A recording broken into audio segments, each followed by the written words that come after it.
तो कहानी स्टार्ट होती है जिंगी सेक्ट से और हमें बताया जाता है कि ये दुनिया के टॉप सेक्टरों में से एक है और फिलहाल के लिए यहाँ पर डिसेबलों को एक्सेप्ट करने की सेरेमनी चल रही है, जहाँ पे बहुत सारे डिसेबल सिलेक्ट होने के लिए कंपटीशन कर रहे थे। और हमें बताया जाता है कि यहाँ पे 10,000 से भी ज्यादा कैंडिडेट हैं जो कि जीतने के लिए अपना सब कुछ दिए जा रहे हैं। और अगर कोई डिसेबल 5 गेम जीत गया ना तो आउटर डिसेबल का रहेगा, लेकिन अगर कोई 10 गेम जीत गया ना तो इनर डिसेबल का सीट तो उसका पक्का है। फिर हमें एक कंप्यूटर को दिखाया जाता है जिसको काफी ज्यादा जोर की लगती है और उस अटैक से वो जाके डायरेक्ट जमीन में गिरता है। ये अटैक एक लड़की ने किया था जिसका नाम लिन त्यान त्यान होता है, जो कि एक एम्प्रेस का पुनर्जन्म थी। वो सोचती है साला कमीना कहीं का मुझसे फाइट करेगा, इसकी इतनी हिम्मत। वैसे किसने सोचा था कि मेरे जैसा एक महान एम्प्रेस इस तरह के छोटे सेक्ट को ज्वाइन करने के लिए इस तरह की हरकतें करेगी। लेकिन क्या करे, इमोर्टलिटी का रास्ता पाने के लिए सब करना पड़ेगा। खैर छोड़ो, मुझे अपना गोल को नहीं भूलना चाहिए। इस सेक्ट में मैं लगभग 10 सालों तक इमोर्टल बनने की ट्रेनिंग करूंगी। उसके बाद जिसने मुझे धोखा दिया था उसको छोड़ूंगी नहीं। तभी उस लड़की की पावर को देखकर ग्रैंडर बोलता है ना ये लड़की तो कुछ ज्यादा ही टैलेंटेड निकली। किसने सोचा था कि इतनी कम उम्र में वो QI रिफाइनिंग के लेवल 6 पर पहुंच जाएगी। कमाल है, क्या लड़की कमाल है, बस दिखने में ही नहीं पावर से भी कमाल है। तभी हेवनली वीक का एक्टिव मास्टर भी बोलता है अबे बुड्ढे इतना लंबा शब्द क्यों बोल रहा है, कहीं शौक की वजह से तो कहीं टह ना बोल जाए। और वैसे भी वो लड़की सीधे मेरे सेक्ट में आएगी, तेरे को मिलेगा बाबा का ठुल्लू।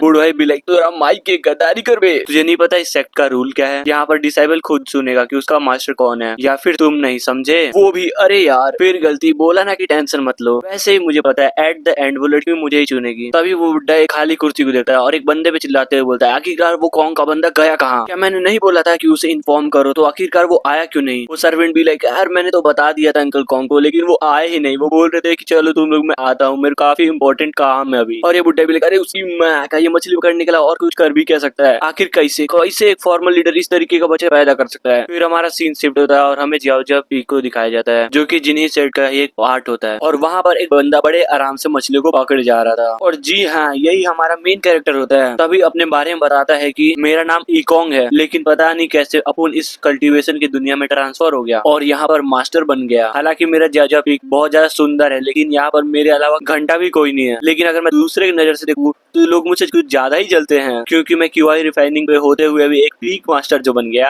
भला हो मेरे बाप का, इसे कहते हैं पहुंच जो मेरे बाप के पास है। नाइस। तभी वहाँ पर सिस्टम प्रकट होता है जिसमें लिखा होता है कि डिटेक्ट किया गया है कि हॉस्ट ने 9 साल से ज्यादा फिशिंग किया है, इसलिए अब उसका QI रिफाइनिंग का लेवल 3550 लेवल पे पहुंच चुका है। मेन कैरेक्टर भी नाइस, चलो अच्छा है। वैसे भी सिस्टम मैंने पहले ही एक्टिवेट कर लिया था, जब तक मैं फिशिंग करता रहूंगा सिस्टम भी मेरा लेवल बढ़ाता रहेगा। लेकिन एक बात समझ नहीं आ रहा, BC सिस्टम में कोई बग है क्या? QI रिफाइनिंग में 9 ही लेवल होते हैं, वो भी मैक्स। लेकिन मुझे देखो मैंने QI रिफाइनिंग के 3000 लेवल से ज्यादा पार कर चुका हूँ, लेकिन अभी भी QI रिफाइनिंग पे हूँ, उससे आगे नहीं बढ़ पा रहा। लेकिन एक मिनट, कहीं मैं कुछ भूल तो नहीं रहा ना?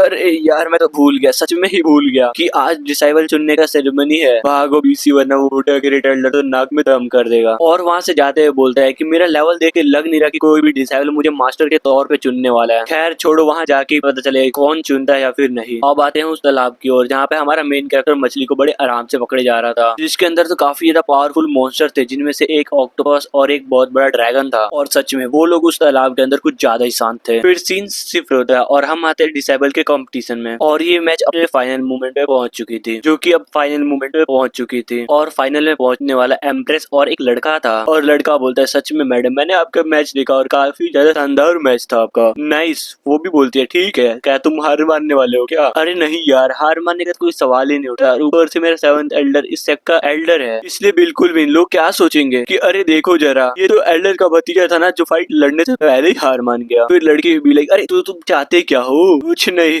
मैं तो बस ये बताना चाहता हूँ हम दोनों का पोजीशन बिल्कुल डिफरेंट है यहाँ पर, और ऊपर से मैं ऑलरेडी QI रिफाइनिंग के 7th लेवल पर जा चुका हूँ, इसलिए अगर तुम हार गई तो बस रोना मत, समझी कमीनी कहीं की। और ये सुनकर लड़की भी लाइक तो माइक है और उसके ऊपर हमला कर देती है कि तुमने मुझे गाली दिया तो ये ले। और सच में इस लड़की ने काफी ज्यादा तगड़ा अटैक करा था, जिसकी वजह से एक ही अटैक में वो लड़का हवा में उड़ जाता है और थोड़ी दूर जाके जमीन पे पड़ा हुआ मिलता है। और वहाँ पे अनाउंसमेंट भी कर दिया जाता है कि इस साल का विनर आई मीन इस कॉम्पिटिशन का विनर ये लड़की है। और इस लड़की को जीता देखे यहाँ के सारे लोग बोलते हैं नो वे, ये लड़की इतनी आसानी से जीत गई, वो भी सिर्फ एक अटैक में। और दूसरा बोलता है हाँ सच में कि माल है, तुमने देखा नहीं वो कितने मस्त तरीके से लड़ रही थी, आई लव यू मेरी जान।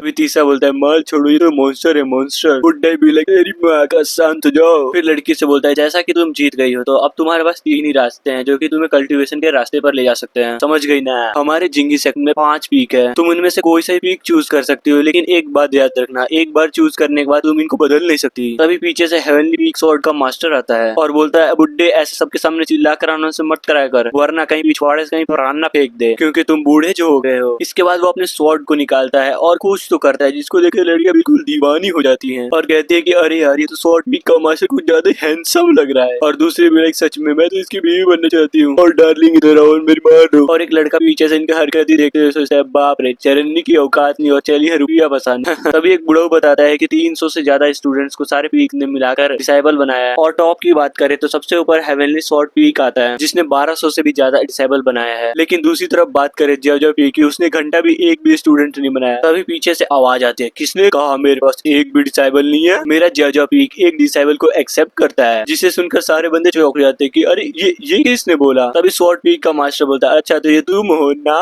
क्या क्या तुमने एक डिसेबल को एक्सेप्ट कर लिया।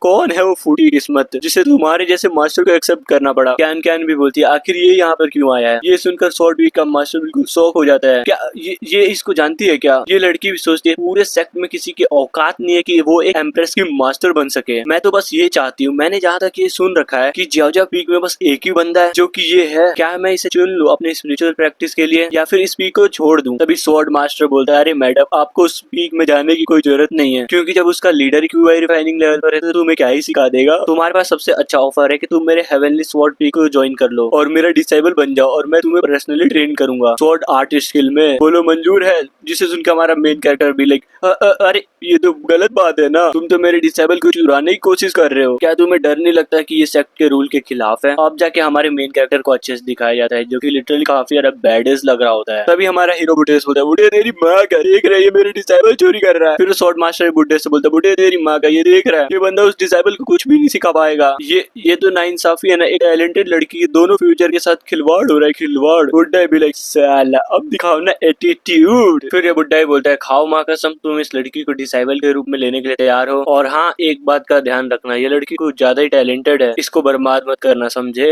वह भी अरे बुढ़ऊ चिंता मत करो ये लड़की घंटा टैलेंटेड है और वैसे भी इसने अभी तक अपना फाउंडेशन भी तैयार नहीं किया, इसलिए इसके लेवल का ऐसा कोई भी डिसेबल नहीं जिसे मैं ट्रेन न कर सकूं। और अपने बारे में सुनकर लड़की भी थोड़ा बहुत गुस्सा होते हुए अपने मन में सोचती है आखिर ये है कौन, कुछ ज्यादा ही एटीट्यूड दिखा रहा है और इसकी बातों से तो ऐसा लग रहा है जैसे ये क्यूआई रिफाइनिंग लेवल पे इनविंसिबल बन चुका है। मेन कैरेक्टर भी वैसे भी उस पीक में मेरे अलावा कोई है ही नहीं डिसेबल और वैसे भी एक मिल जाएगा तो मेरे लिए अच्छा हो जाएगा ना, साफ सफाई और खाना बनाने का जो काम हो जाएगा, इसीलिए तो मुझे एक डिसेबल चाहिए। तो लड़की बोलो कैसा लगा मेरा प्लान। वो भी सोचते है आखिरकार ये कमीना मुझे समझता है क्या है, ये मुझे डिसेबल इसलिए बना रहा था कि इसका काम हो सके, ये एक एम्प्रेस से काम कराएगा। फिर वो गुस्से में बोलती है साले तेरी माँ का, और अगर तुझे सच में मुझे डिसेबल बनाया तो प्रूव कर तू सच में मुझसे प्रेडेटर है। और मेन कैरेक्टर भी लाइक वो मैं कैसे करूँ आखिर। तो एम्प्रेस भी बोलते ज्यादा कुछ नहीं बस मेरे 3 अटैक को रोक के दिखाओ। अरे यार नहीं ये तो ज्यादा ही गलत है और वैसे मेरे पे ज्यादा टाइम नहीं है तुम्हारे साथ खेलने के लिए, तो क्यों ना तुम अपना एक अटैक करो और उससे तुम अपनी पूरी पावर लगाओ। तो बोलो मंजूर है ना। ये सुन के सारे लोग कान के ऊपर गुस्सा करने देते हैं, क्या शर्मनाक हरकत है, ये अपने आप को मास्टर कैसे बोल सकता है जब ये 3 अटैक को भी नहीं रोक सकता। तभी बगल में खड़ा हुआ स्वॉर्ड लीडर भी बोलता है सच में ये कमीना तो काफी ज्यादा हरामी है। तो लड़की बोलते चलो ठीक है फिर मैंने डिसाइड कर लिया मैं तुम्हें एक ही अटैक में हराऊंगी। लड़की मन में सोचती है इस कमीने को शायद नहीं पता कि मैं एक एम्प्रेस की पुनर्जन्म हूँ, क्या हुआ अगर मेरे पे पूरा कल्टीवेशन नहीं है, लेकिन इस कमीने को हराने के लिए मेरा एक ही अटैक काफी है। और अटैक को तैयार करने लगती है और मेन कैरेक्टर भी लाइक अरे यार थोड़ा जल्दी करो खाना खाने का समय भी हो गया है, बस एक बार ये सब खत्म हो जाए मछली खाएंगे मछली। और हाँ तुम मछली को धो तो लोगी ना। ये सुन के तो लड़की का बिल्कुल लाहौर ही जाता है और बोलते साले कमीने तेरा तू ज्यादा ही हो गया। और इंग यांग थंडर पाम का अटैक हमारे मेन कैरेक्टर को करने के लिए तैयार हो जाती है और फाइनली कर देती है। और इस अटैक को हमारा मेन कैरेक्टर बिना डॉज के अपने पूरी बॉडी में डायरेक्ट ही ले लेता है। सारे लोग भी लाइक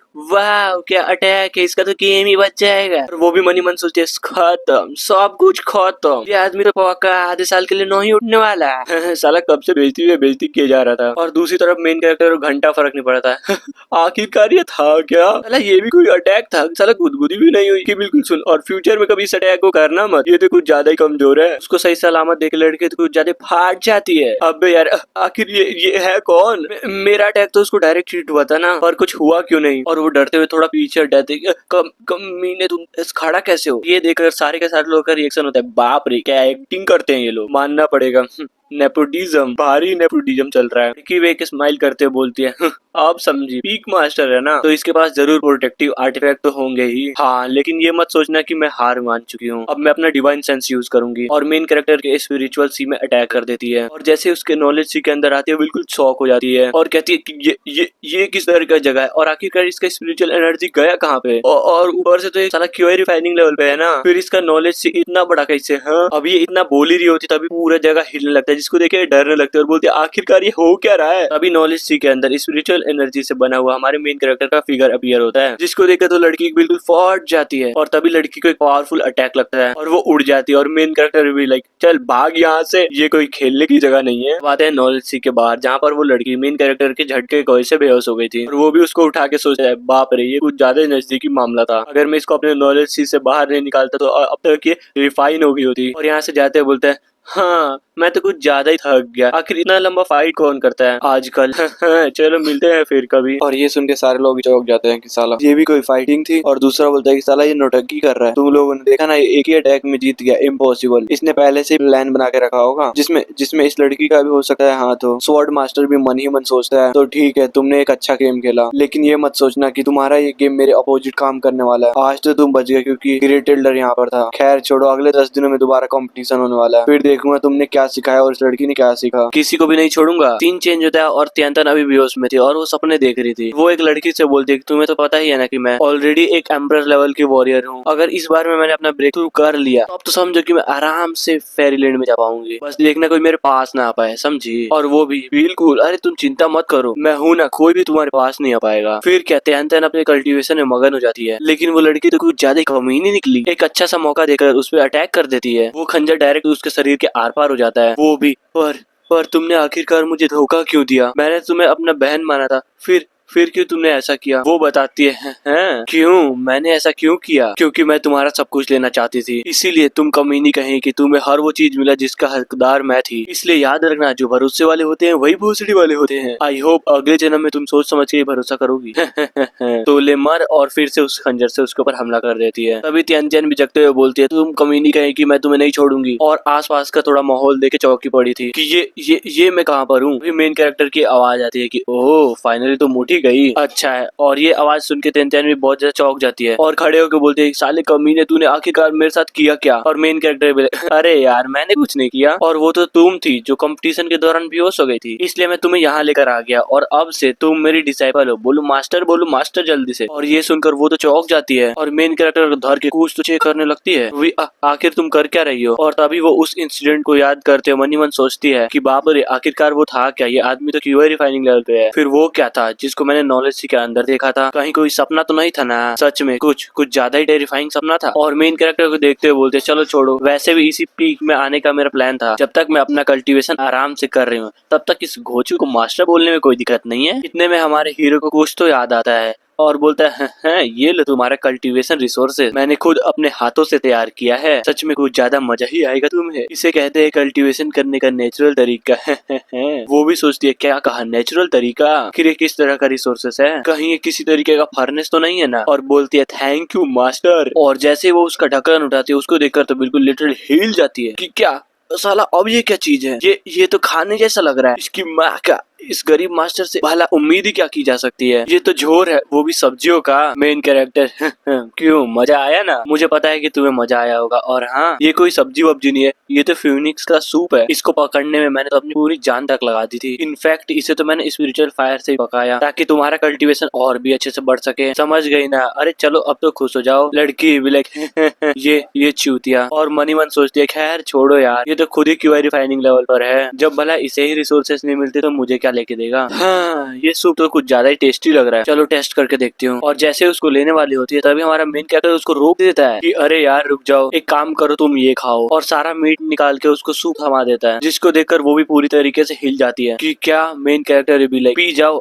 देखो बुरा मत मानना, जितना तुम्हारा कल्टीवेशन है उस हिसाब से तुम इसको रिफाइन ही नहीं कर पाओगी, तो समझी, चलो जल्दी जल्दी पी जाओ। वो भी मनी मन सोचती है तो माई के लालची इंसान, घंटा का मास्टर, हाँ क्या बोलता है इसको रिफाइन नहीं कर पाऊंगी, देने का मन नहीं है तो कुछ भी, मुझे पता है ये घंटा नहीं कोई फोनिक्स है। और उसको पीते सोचती है ये कमीना कहीं का मास्टर कैसे बन गया, देखना मैं आज ही इस पीक को छोड़ दूंगी, मुझे नहीं रहना यहाँ पर। लेकिन जैसे उसको पीती है वैसे पूरी तरीके से हिल जाती है, क्योंकि उसके कल्टीवेशन में कुछ ज्यादा ही तेजी से सुधार होने लगता है। वो भी आखिर बाप रे ये किस तरीके का सूप था, मेरे नॉलेज सी में कुछ ज्यादा स्पिरिचुअल एनर्जी फ्लो हो रही है। क्या कहीं उसने कोई हाई ग्रेड का इंग्रेडिएंट तो नहीं मिला है ना इसमें। यार सच में इस तरीके की हाई लेवल की चीजें कुछ ज्यादा ही महंगी होती है इस दुनिया में, और उसने सिर्फ मेरे लिए इसको यूज कर दिया। और तभी अपने आप को रोकते हुए सोचती है तो ठीक है, ऐसा समझना कि तुमने मेरे ऊपर एक एहसान किया है, और जैसे ही मेरा सारा कल्टीवेशन वापस आ जाएगा तो मैं तुम्हारा एहसान लौटा दूंगी। तभी हमारा मेन कैरेक्टर बोलता है सच में आज तो मजा ही आ गया है लाजवाब। सुनो ना मैं थोड़ा वॉक पे जा रहा हूँ ताकि खाने को अच्छे से बचा सकूं, इसलिए जब तक मैं वापस आने वाला हूँ तब तक की सारी चीजें धुली हुई होनी चाहिए, समझे। वो भी ये सुन के चौंक जाते हैं कि क्या क्या क्या मैं इसे धोऊंगी, और गुस्से में जमीन पे पूरे सूप को गिराते हुए बोलती है आखिरकार इस कमीने ने मुझे समझ कर रखा है, मैं कोई नौकरानी नहीं हूँ जो मैं ये सब काम करूंगी। उसके बाद मनी मन सोचते है कि रुक जा बस मेरा पावर आ जाने दे, फिर दिखाऊंगी कि कौन यहाँ का बॉस है। और घर के अंदर घुस के दरवाजे को जोर से बंद कर देती है कि भाड़ में जा। तभी हमें एक चींटी को दिखाया जाता है जो आती है सूप के पास और उसमें से एक मीट का टुकड़ा उठा के खा लेती है। फिर क्या एनर्जी का एक बहुत बड़ा विस्फोट होता है, और इसके बाद वो चींटी इवॉल्व होके एंसेंट बीस्ट स्काई हॉर्न बन जाता है। और तभी वहाँ पर इवॉल्व होने के कारण एक बहुत ज्यादा पावरफुल थंडर ट्रिबुलेशन आने वाला था, और वो फाइनली आ जाता है, और जिसको अपनी तरफ आते हुए देखकर चींटी के तो लिटरली कुछ ज्यादा ही फाट जाती है। और तभी अचानक हमारा मेन कैरेक्टर भागते हुए आता है और उस ट्रिबुलेशन को एक झटके में खत्म कर देता है कि तेरी माँ का कहीं और गिर, किसान का पैसा के तेरा बाप भरेगा। और तभी उसका ध्यान चींटी की ओर जाता है जो कि रो रही थी, जिसको देखकर मेन कैरेक्टर बाप रे ये तो स्काई हॉन्ट एंट है, फिर एक एंशिएंट बीस्ट यहाँ पर क्या कर रहा है। अभी अचानक से उसका नजर जमीन पे जाता है जहाँ पर बहुत सारा सूप गिरा था। ओह तो ये बात है, इसका मतलब इसने कुछ फोनिक्स के टुकड़े को खा लिया है, जिसके कारण इसका एंशिएंट ब्लड लाइन ओपन हो गया। नाइस। एंट को सहलाते हुए बोलता है सच में आज तो कुछ ज्यादा अच्छी बात हो गई, और आज से तुम्हारा नाम जाओ आई है, और तुम्हारा आज से काम यह है कि जब मैं इस माउंटेन में नहीं रहूंगा तो तुम्हें इसकी निगरानी करनी है, तो बोलो मंजूर है ना। और वो भी पूरा ठीक कि हाँ ठीक है। सीन चेंज होता है और हमें जया को दिखाया जाता है जहाँ पर वो चींटी कुछ ज्यादा जोश में गार्डिंग किए जा रही थी कि आओ बीसी कौन आता है यहाँ पर, एमसीबीसी कर दूंगी जब तक मालिक ना बोले, किसी की औकात नहीं है कि अंदर घुस जाए, समझे। और अपना चींटी फुल एटीट्यूड में, समझ रहे हो ना, एटीट्यूड में पीक को गार्डिंग करने में खड़ा था। तभी उसको कुछ तो महसूस होता है जो कि मेन कैरेक्टर के घर से आ रही थी, और वो वहाँ के लिए निकल जाता है। और फिर आते हैं घर के अंदर जहाँ पर त्यान जो बहुत आराम से नहाई जा रही थी, वो भी ओ माई गॉड हाई गर्मी नाइस, अब मजा आया ना। लेकिन वो कमीना मास्टर पता नहीं क्या करवाना चाहता है, मेरे से कुछ भी दे देता है। और तभी वो कुछ नोटिस करती है, जी हाँ वहाँ पर हमारा चींटी पहुंच चुका था। उसको देखते ही वाटर एरो से हमला कर देती है, लेकिन उस अटैक से उसको घंटा भी फर्क नहीं पड़ता, और उस हमले को आसानी से आंख मारकर काउंटर कर देता है। को देखकर त्यान भी बोलती है इम्पॉसिबल, इस कीड़े ने मेरे सबसे खतरनाक अटैक को काउंटर कर दिया, नामुमकिन। और ऊपर से ठर की आंखें भी मार रहा है, रुक इसकी माँ का। और तभी अपने कपड़ों को सामने बुलाती है, फिर क्या फुल एटीट्यूड में पहन लेती है, और सच में क्या लग रही थी। तभी चींटी से बोलती है सुन रे बकचोनर, आज से तू मेरे सेवा करना स्टार्ट कर दे। बदले में मैं तुम्हारा ख्याल रखूंगी ताकि तुम फ्यूचर में जाके डीमन किंग बन सको, तो बोल मंजूर है। सुनने के बाद चींटी मना कर देती, ना बिल्कुल भी नहीं, तुम मुझे पसंद नहीं हो, इसे मना करता देख वो भी पूरी तरीके से हिल जाती है कि क्या इसने मुझे सच में मना कर दिया, एक एम्प्रेस को मना कर दिया, नहीं छोड़ूंगी बिल्कुल भी नहीं छोड़ूंगी। और अटैक कर देते और बोलते तुम्हारी माँ का, आज तो तू मेरा गुलाम बन के ही रहेगा। और तेजी से चींटी की ओर बढ़ने लगती है। सीन चेंज होता है और मेन कैरेक्टर भी दिखाया जाता है जो कि एक बुक को पकड़ते हुए बोलता है अरे यार फिर से भूल गया मैं, चलो कोई नहीं, मुझे बस देना ही तो है तकनीक को, आखिर डिसाइबल को भी तो पता चले जेवापी का तकनीक कितना धांसू है। और जैसे ही घर के पास तकनीक को देने के लिए पहुंचता है कि तभी उसे अंदर से आवाज आती है चिल्लाने की कि नहीं मुझे छोड़ दो, प्लीज मुझे छोड़ दो। और ये सुनकर वो भी डर जाती है कि वहाँ आखिरकार चल क्या रहा है, और तेजी से अंदर की ओर भागने लगता है। लेकिन अंदर तो फाइट चल रही थी त्यान और चींटी के बीच, जहाँ पर लड़की बहुत ही गंदी तरीके से पीटे जा रही थी। चींटी भी लाइक साली कमीनी कहीं कि मुझे गुलाम बनाएगी, ये ले मुंह पे ले, एक काम कर पीछे भी ले, और गंदी तरीके से पीट देता है उसको। और तभी मेन कैरेक्टर वहाँ पर आ जाता है और चींटी को पंच मार के उड़ा देता है। तो हर माई के इज्जत पे हाथ, ये कौन सी लड़ाई है बे? और दूसरी तरफ त्यान भी रोई जा रही थी। तो हमारा मेन कैरेक्टर बोलता है अरे यार उससे डरो मत, वो तो बस स्पीक का गार्ड है जिसको मैंने अभी तुरंत ही बनाया था, इसलिए लगता है तुम दोनों में कुछ ज्यादा ही गलत फहमी हो गई और लड़ बैठे। छोड़ो वो सब। और जिसे सुनकर वो भी चौंक जाती है और रोने लगती है। और मेन कैरेक्टर भी लाइक अरे यार अब क्यों रो रही हो, कहा ना मिसअंडरस्टैंडिंग था। और तभी वो पूरी तरीके से रोने लगती है। क्यों नहीं बोलो, आखिर क्यों? मैं तो एक कीड़े को भी नहीं हरा पाई जो कि स्पीक का गार्ड था। मुझे नहीं रहना, मुझे जिंदा ही नहीं रहना। तभी मेन कैरेक्टर तकनीक वाली किताब देते हैं, बोलता है बस इतनी सी बात। साला इतनी सी बात के लिए तुम रोए जा रही थी, हद है यार तुम भी ना।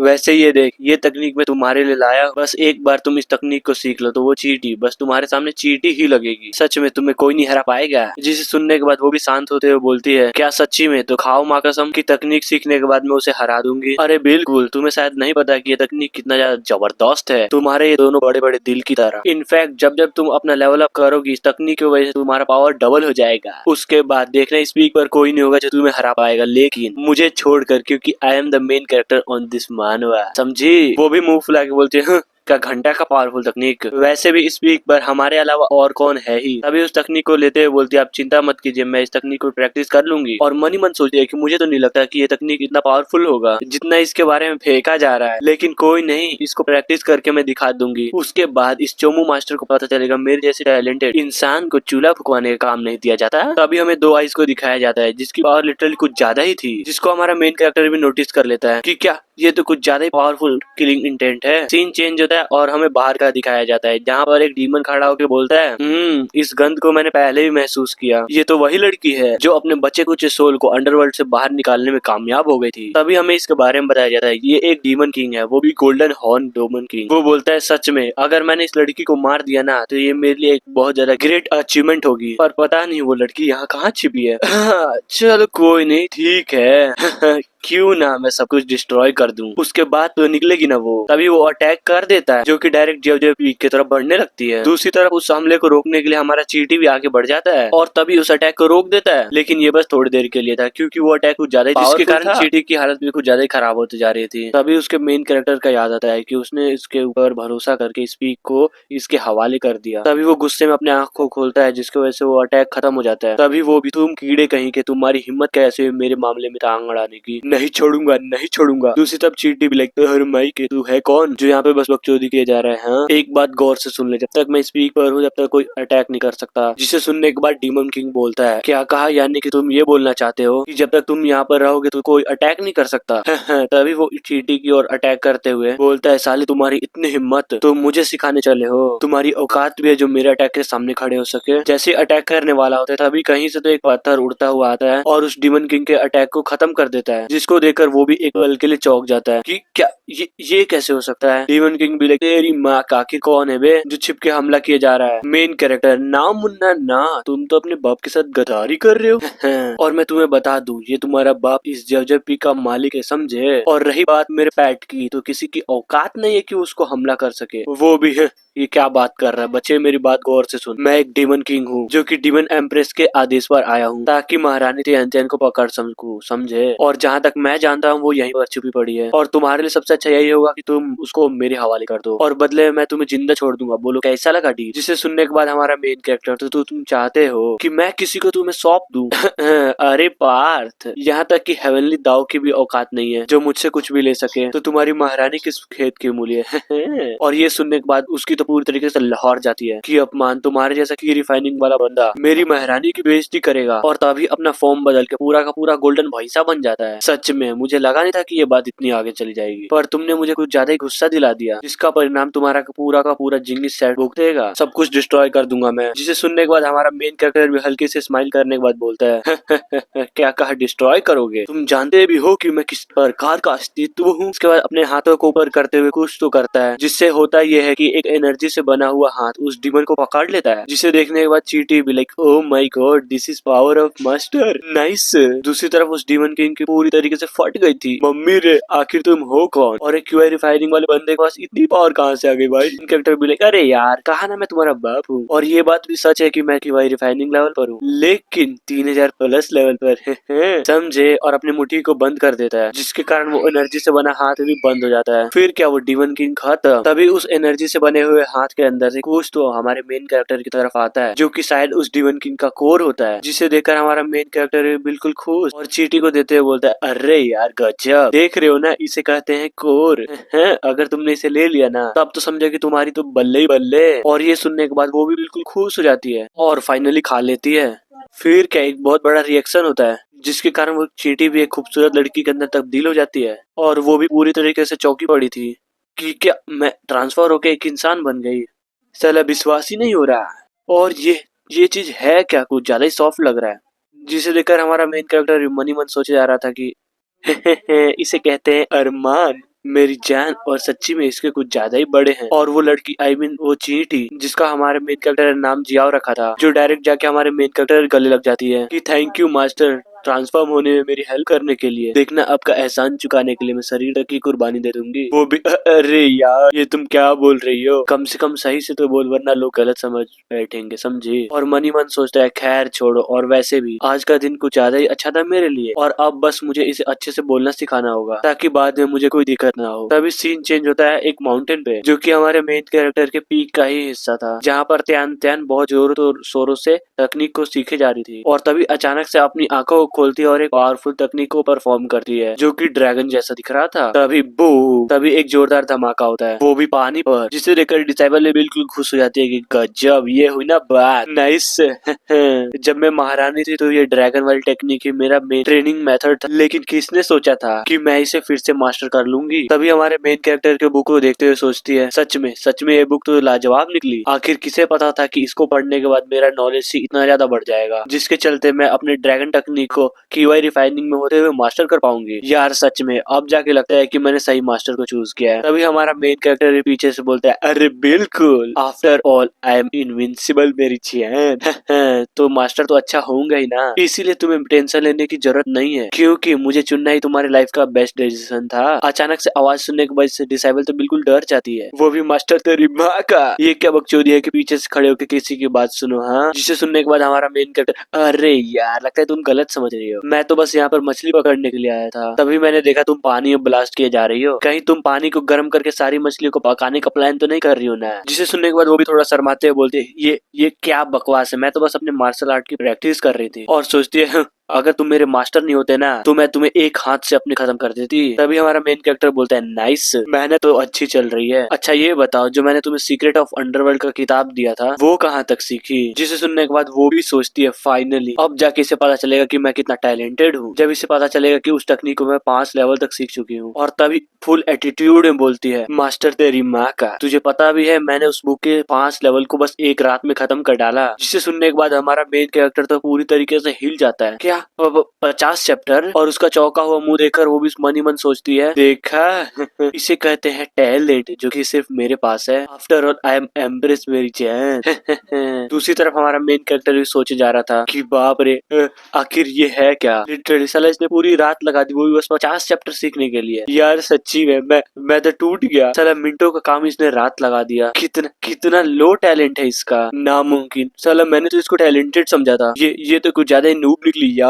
वैसे मास्टर ये सब कुछ छोड़ो, वैसे ये बताओ कि जियाओ कहाँ पर है। कल मेरी कंडीशन ठीक नहीं थी इसलिए मैं हार गई थी। नहीं छोड़ूंगी, बदला लेकर रहूंगी। तभी हमारा मेन कैरेक्टर भी कुछ नोटिस करता है क्योंकि हमारे पीक पर बहुत सारे लोग आ गए थे। कोई तो बोलते सालो अच्छे से तलाशी लो, समझे, एक भी कोने को छोड़ना मत। तभी वहाँ पर हमारा मेन कैरेक्टर और डिसाइल पहुंच जाते हैं। ये देखने के बाद इकोंग में भी लाइक ओह माय गॉड, क्या मैं जान सकता हूँ कि इस टेमी पीक के सारे लोग यहाँ क्यों मरा रहे हैं, या फिर मारने में मैं तुम्हारी हेल्प कर दूं।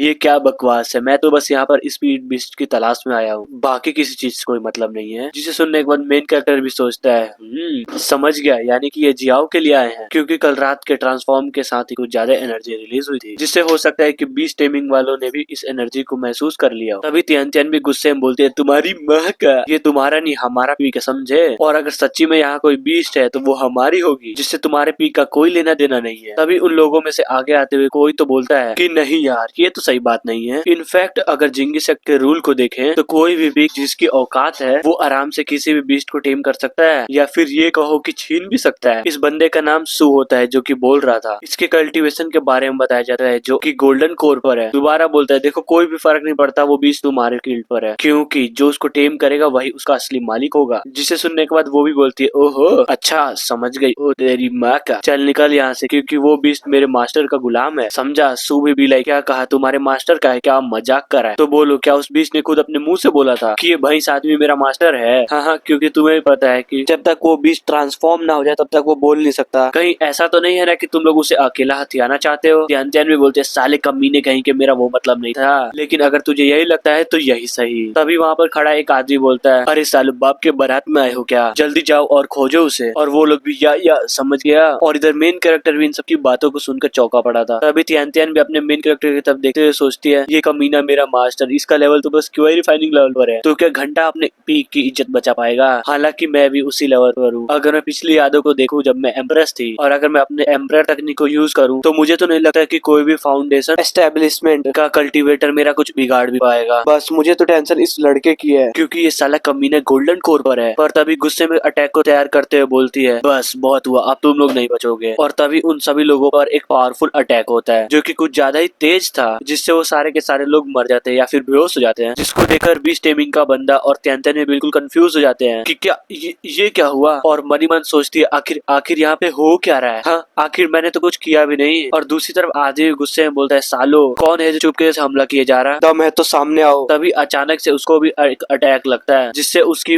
धज्जियां उड़ जाती है। फाइनली अब जाके उस अटैक करने वाले को दिखाया जाता है, जो कि अपनी चीटी जियाओ थी, वो भी बिल्कुल हीरो मोड में, और बोलती है कि तुम्हारी इतनी हिम्मत कि तुम मेरे प्रोटेक्शन में यहाँ पर हमला बोलो। जिसको देखकर सू भी हिला पड़ा था कि क्या ये क्या है। त्यान बोलती है, बाप रे, ये तो जिया है ना, ये ट्रांसफॉर्म कब हुई। मेन कैरेक्टर भी लाइक चमत्कार, मुझे क्या पता। दूसरी तरफ जियाओ को देखकर सू बिल्कुल खुश था कि अरे यार गजब, ये तो साला ट्रांसफॉर्म बीस्ट है। अगर मैंने इसे पकड़ लिया ना तब तो मेरा पावर 50% तक बढ़ जाएगा। सच में यार, इसको तो पकड़ना ही पड़ेगा। और मेन कैरेक्टर से बोलता है, अरे चचा कौन, ये देख पील, चल एक सौदा करते हैं, उस बीस्ट के बदले ये फाउंडेशन बिल्डिंग पील तुम्हारा, तो बोलो क्या बोलते हो। तो मेन कैरेक्टर बोलता है, अरे भतीजे, तुम अपने चाचा को क्या चूतिया समझते हो क्या। हाँ, वैसे भी मेरा फाउंडेशन तैयार करने के लिए ये पील नहीं, एक्स्ट्रा ऑर्डिनरी पील लगेगी, तो एक काम करो, ये पील अपने पिछवाड़े में डाल लो, समझे। और अपने मास्टर की बातों को सुनकर त्यान भी सोचते, अरे ये क्या बकवास है। और बोल दो ना कि घंटा भी तुमसे लेवल अप नहीं होता, खामोखा साला पील को बदनाम किया जा रहा है। उधर सू भी गुस्से में बोलता है, तो अगर एक्सचेंज नहीं करना तो मेरे पास बस एक ही रास्ता है, और एक रस्सी को निकाल के उसकी तरफ फेंक देता है, जिसका नाम डीमन बाइंडिंग रोप होता है। जिसको अपनी ओर आता हुआ देखकर वो भी चौंक जाती है। फिर क्या, दोनों फ्यूचर उस रस्सी में कैद हो जाते हैं। उसको बंदा देख वो भी बिल्कुल खुश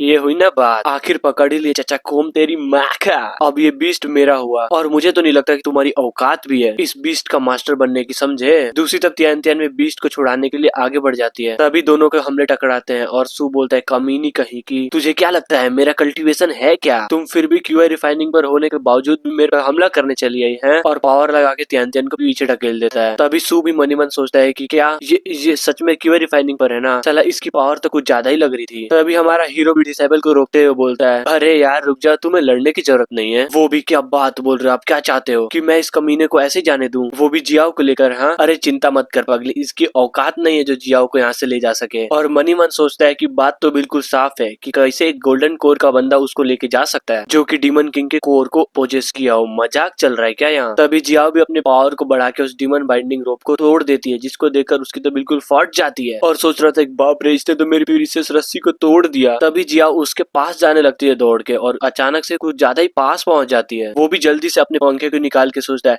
मैं भी इतनी आसानी से हार नहीं मानने वाला। फिर क्या, जियाओ उसके नाक में 2 उंगली डाल के उड़ा देती है और बोलती है, चल निकल यहाँ से तेरी माँ का। फिर सीन शिफ्ट होता है और सू को दिखाया जाता है, जो कि नकफोगड़ा बन चुका होता है। ये सारा का सारा कांड देख के त्यान बिल्कुल शौक में होती है कि क्या ये मैं कोई सपना तो नहीं देख रही ना। ये बंदा गोल्डन कोर पे था, और जियाओ ने बस एक ही अटैक किया और इसकी धज्जियां उड़ गई। बाप रे, क्या पावर है इसकी। और जियाओ भी मास्टर से बोलती है अपने कि मास्टर, आपने देखा मैंने कितनी आसानी से इनको हरा डाला। तभी हमारा हीरो भी उसके सर को सहलाते हुए बोलता है, नाइस, तुमने काफी अच्छा काम किया, आगे भी ऐसे अच्छे काम करना। और त्यान से बोलता है कि अच्छा वैसे तुमने क्या बोला था, तुम्हें जियाओ से फाइट करनी थी ना। हाँ? और कुछ गंदे तरीके से हराने के बारे में भी बोल रही थी, है ना। जिसे सुन के त्यान हिल जाते कि मैं तो बस मजाक कर रही थी। हाँ, मुझे लड़ना तो है, लेकिन मैं कल थक गई थी, सोना भी, तो इसलिए मैं जा रही हूँ। त्यान को यहाँ से जाते हुए देखकर चीटी बोलती है, अरे बाय, वैसे कल हम लड़ेंगे, ठीक है। जिसे देखकर मेन कैरेक्टर भी सोचता है, यार सच में लगता है मैंने कुछ ज्यादा ही बेवकूफ डिसेबल पाल रखा है। ठीक है, बस इसका कल्टीवेशन ही तो बढ़ाना है। फिर सीन जाता है रात में, जहाँ बहुत सारे लोग बहुत सारे खतरनाक मकसद लेकर आए होते हैं जियोजिया पीक में। तभी हमारा सीन शिफ्ट होता है हमारे हीरो पर, जो कि कांटे को लेकर मछली पकड़ने के लिए तैयार था। नाइस,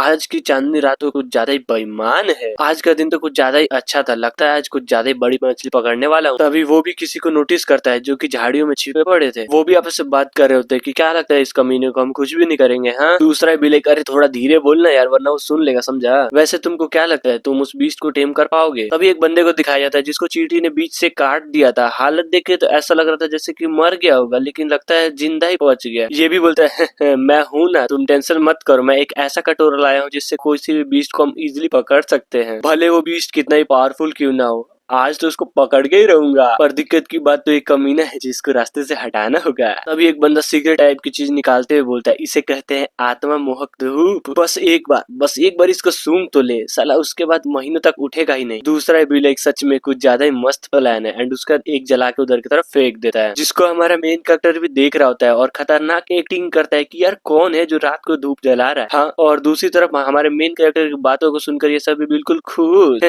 वो साला कितना बेवकूफ है, उसको तो पता ही नहीं चला कि ये सब एक जाल है, जाल। तो अभी हमारा मेन कैरेक्टर उसको सूंघते हुए बोलता है, नाइस, ये तो कुछ ज्यादा ही स्ट्रॉन्ग है, बिल्कुल नशे के माफी। तभी उस धूप को जमीन पे रख देता है, बोलता है इसको जमीन पे रख देता हूँ और इसे आराम से धीरे धीरे सूंघते हुए मजे ले सकूं। उधर मेन कैरेक्टर को बिल्कुल सही सलामत देख ये सब सोचते इसकी माँ का, वो तो साला बिल्कुल सही सलामत है, कहीं मैं माली तो गलत नहीं लेकर आ गया ना। और बोलता है कि सारे के सारे धूप को उसकी तरफ फेंक दो, और ऐसा ही किया जाता है, सारे धूप को मेन कैरेक्टर की तरफ फेंक दिया जाता है। लेकिन हमारा मेन कैरेक्टर उन सभी को इग्नोर मारते हुए मछलियों को पकड़ने में ध्यान दिया जा रहा था। तभी उसके कांटे में एक गोल्डन फिश पकड़ी जाती है, जिसको देखकर वो भी बिल्कुल खुश कि है ये हुई ना बात, अब आएगा ना मजा भिड़ू। फिर क्या, मछली पकाने के लिए आग की जरूरत थी, तो उसने उस बीड़ी वाले जो धुएं वाली बीड़ी थी उसी के नीचे मछली को पका दिया था, जिसे देखकर बीच टेमिंग के बंदे बिल्कुल हिल जाते हैं कि इसकी माँ का, ये धूप उस पे काम क्यों नहीं कर रहा, उसे तो अभी तक गिर जाना चाहिए था, लेकिन उसपे तो मछली पका रहा है। ना ना ना ना ना, इसे मैं एक बार खुद ही चेक कर लेता हूँ, कहीं ये डी माल तो नहीं है ना, जिसे जलाकर वो खुद ही सूंघने लगता है। तभी साइड वाला बंदा बोलता है, सीनियर तेरी माँ का, तू ये क्या कर रहा है? तो अभी इकोंग भी झाड़ियों में मछलियों को खाते हुए आराम से देख रहा होता है। नाइस, कहीं राख है तो कहीं धुआं धुआं। अब आते हैं उन लोगों पर जो कि धूप सूंघने की वजह से सारे के सारे बेहोश हो गए थे। तभी सीन शिफ्ट होता है चींटियों पर, जहाँ पर कोई उनको खाना खिलाया जा रहा था। वो असलियत में हमारी जियाओ होती है, जो कि चींटियों को खाना खिलाते हुए बोलती है, ये बन काफी ज्यादा स्वादिष्ट है, ऐसा मास्टर ने बोला है, तो क्यों ना तुम सभी इसको ट्राई करके देखो। हाँ, क्या बोलते हो? तभी पीछे से बीच टेमिंग का बंदा आते हुए बोलते, अरे वाह, ये क्या देख रहा हूँ मैं? वो चचा एकोंग तुम्हें खाने के लिए बस बन देता है। अपमान, कुछ ज्यादा ही बड़ा अपमान हो रहा है तुम जैसे बीस्टों का। ये सुन के वो तोता भी चिल्लाए जा रहा होता है, सच में बहुत बड़ा अपमान है, बहुत बड़ा। और वो बोलता है कि देखो लड़की, तुम्हारे पास अभी भी मौका है, सोच लो, तुम मेरे पास आओगी या अभी भी यहीं पर सड़ोगी। जिसे सुनने के बाद वो भी बोलती है, सालो तुम्हारी माँ का, मेरे मास्टर के बारे में ऐसे गलत सलत बोलने की तुम्हारी हिम्मत कैसे हुई? नहीं छोड़ूंगी, बिल्कुल भी नहीं छोड़ूंगी। तभी यंग मास्टर भी एक आर्टिफैक्ट निकाल के हमला करते हुए बोलता है, अगर इज्जत से नहीं मानोगी तो जबरदस्ती करूंगा, ये ले। फाइनली अपने आर्टिफैक्ट का यूज करके उसको खींचने लगता है। एट द एंड वो भी पकड़ी जाती है, जिसे देखकर यंग मास्टर भी लाइक,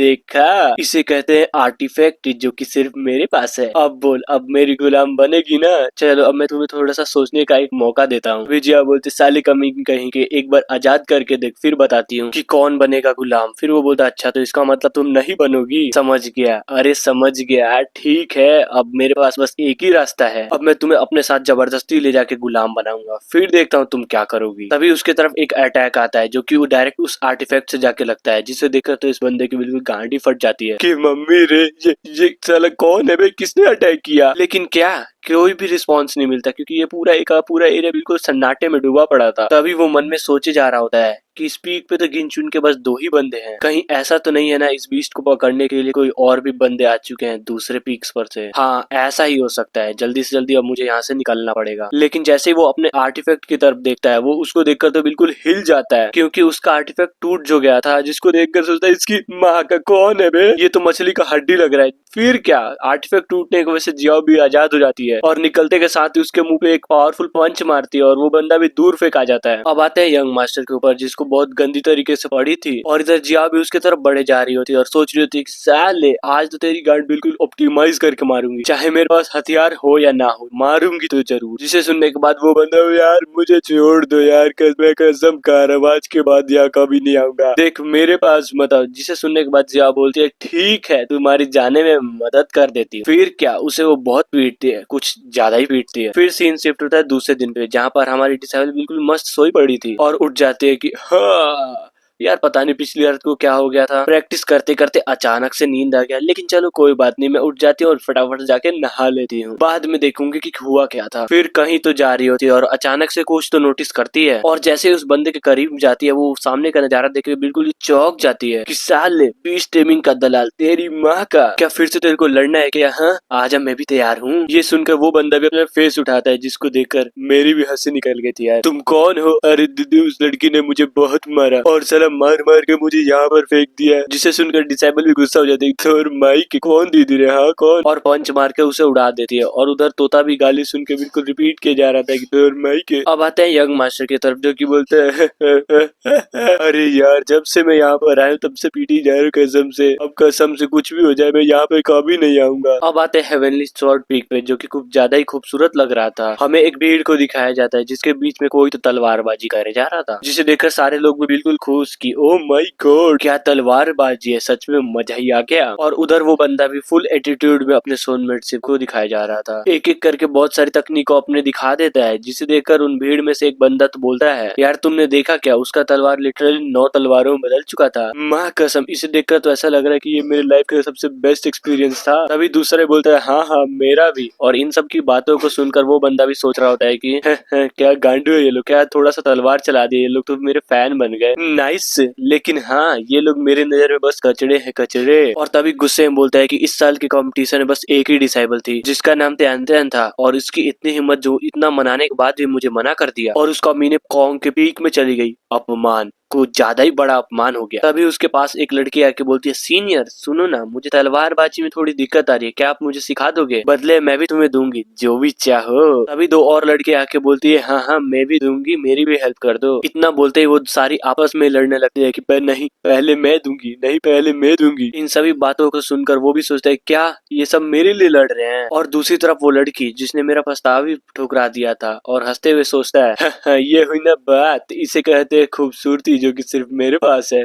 लेन त्यान बस तुम मेरा इंतजार करो मैं तुम्हें दिखाऊंगा मुझे ना चुन के तुमने कितनी बड़ी गलती कर दी। लेन त्यान फाइनली तुम मेरा अटेंशन पाने में कामयाब रहे, बस वेट कर तुम्हें बस बहुत जल्दी अपने पीक में लेकर। अब आते हैं जियाओजिया पीक पे, यानी कि हमारे मेन कैरेक्टर के पीक पे, जहाँ पर हमारी डिसाइबल आराम से कल्टीवेशन कर जा रही है। तभी उसको एक आवाज आती है अरे यार सिस्टर आप कहाँ पर हो, आज जाओ फाइट करते ताकि आप मुझे कुछ सिखा सको। जिसे सुनने के बाद लिटरली इसकी फट जाती है कि इसकी माँ का अब ये कहाँ से आ गई यार। और ये आवाज किसी और की नहीं चींटी की थी, जो कि हर जगह बस डिसाइबल को खोज जा रही थी। वो बोलती है ये तो यहाँ पर भी नहीं, आखिरकार गई तो गई कहाँ पर। अब आते हैं डिसाइबल के पास, जो कि काफी तेज से कहीं पे भाग के जा रही होती है और मनी मन सोच रही होती है कि क्या कहा था उसने, मैं उसको कुछ सिखाऊंगी अजी घंटा नहीं, और वैसे ही मेरी पावर उससे कुछ ज्यादा ही कम है, और अगर उससे मैं फाइट की तो बहुत गंदी तरीके से पीटूंगी, तो सबसे अच्छा यही होगा कि यहाँ से उड़ान हो जाऊं। भागते भागते वो लड़की किसी को नोटिस करती है, जो उससे बोलता है हेलो त्यान कैसी हो, हाउ आर यू। तभी वो भी है हाउ आर यू है, अबे साले तू है कौन, हु आर यू। जिसे सुनकर वो भी हैरान होता है कि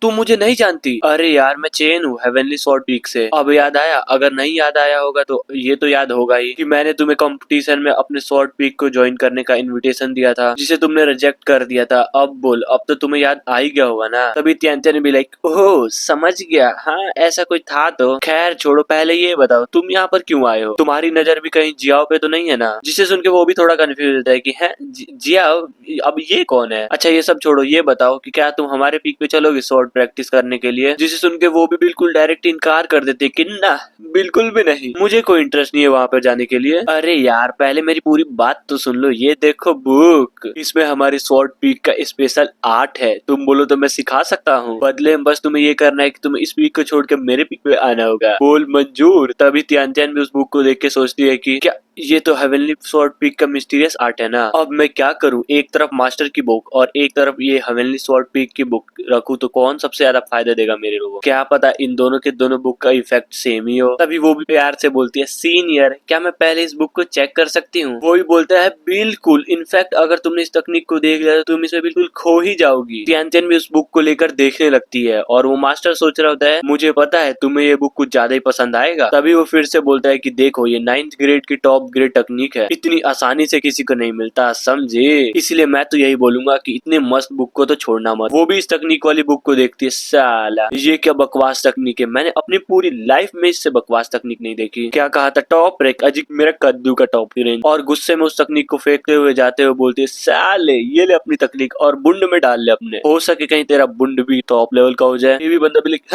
तुम्हारा मतलब क्या और आखिर तुम जा कहाँ पे रही हो और इस तकनीक का क्या हुआ। और उसे जाते हुए देख के सोचता है, धत तेरी की अगर मुझे पहले ही पता होता कि इसको ये तकनीक काफी ज्यादा हार्ड लगी तो मैं पहले कोई नॉर्मल सी तकनीक लेकर आता। और अब आते हैं कहीं और जहाँ पे बहुत जोर शोरों से रिफाइनिंग चल रहा होता है और ये रिफाइनिंग और कोई नहीं हमारा हीरो ही कर रहा था। और फाइनली रिफाइन होकर कुछ तो बाहर आता है जिसको देखकर हमारा हीरो बिल्कुल खुश बोलता है कि हमने किया। बोलता है मेरी डिसाइबल बस तुम मुझे प्यार से मास्टर बोलते रहो, उसके देखना मजे ही मजे। तभी सीन चेंज होता है हमारी डिसाइबल की तरफ जो कि मस्त मगन में नहाई जा रही थी। तभी हमारा मेन कैरेक्टर डायरेक्ट दरवाजा खोलते हुए अंदर घुस जाता है कि मेरी जान मेरी डिसाइबल ये देखो तुम्हारे मास्टर ने कितना बड़ा बनाया है, I mean बड़ी चीज। और डिसाइबल भी हड़बड़ाते हुए पानी में घुस जाती है और बोलती है तेरी की इसकी माँ का, ये कोई मास्टर ढंग से नहाने भी नहीं देता है। और गुस्से में बोलती है, रे मास्टर लाज शर्म नहीं है क्या रे, कहीं भी घुस जाता है। तभी हमारा मेन कैरेक्टर बोलता है, अरे यार तुम तो बस यहाँ पे नहाते ही रहती हो, देखो तो तुम्हारा कल्टीवेशन कितना स्लो है, तो एक काम करो जल्दी से कपड़े पहनो और बाहर आओ, मैं तुम्हारा यहीं पर वेट कर रहा हूँ, I mean बाहर वेट कर रहा हूँ। डिसाइबल भी लाइक साले तू निकल ना, जब तू निकले तभी तो मैं बाहर आऊंगी। और क्या कहा इस कमीने ने, मेरा कल्टीवेशन स्लो है, क्या इसको पता भी है मैं डायरेक्ट क्यूआई रिफाइनिंग के 6 लेवल से 7 लेवल पर आ चुकी हूँ, अगर मैं इसको बोल दूं ना तो ये सुन के इसकी तो गाड़ी फट जाएगी। अब आते हैं कुछ देर बाद जहाँ पर वो भी मस्त कपड़े पहनकर बाहर आ जाती है और बोलती है कि तो बोल क्या हुआ। जिसे सुनने के बाद वो भी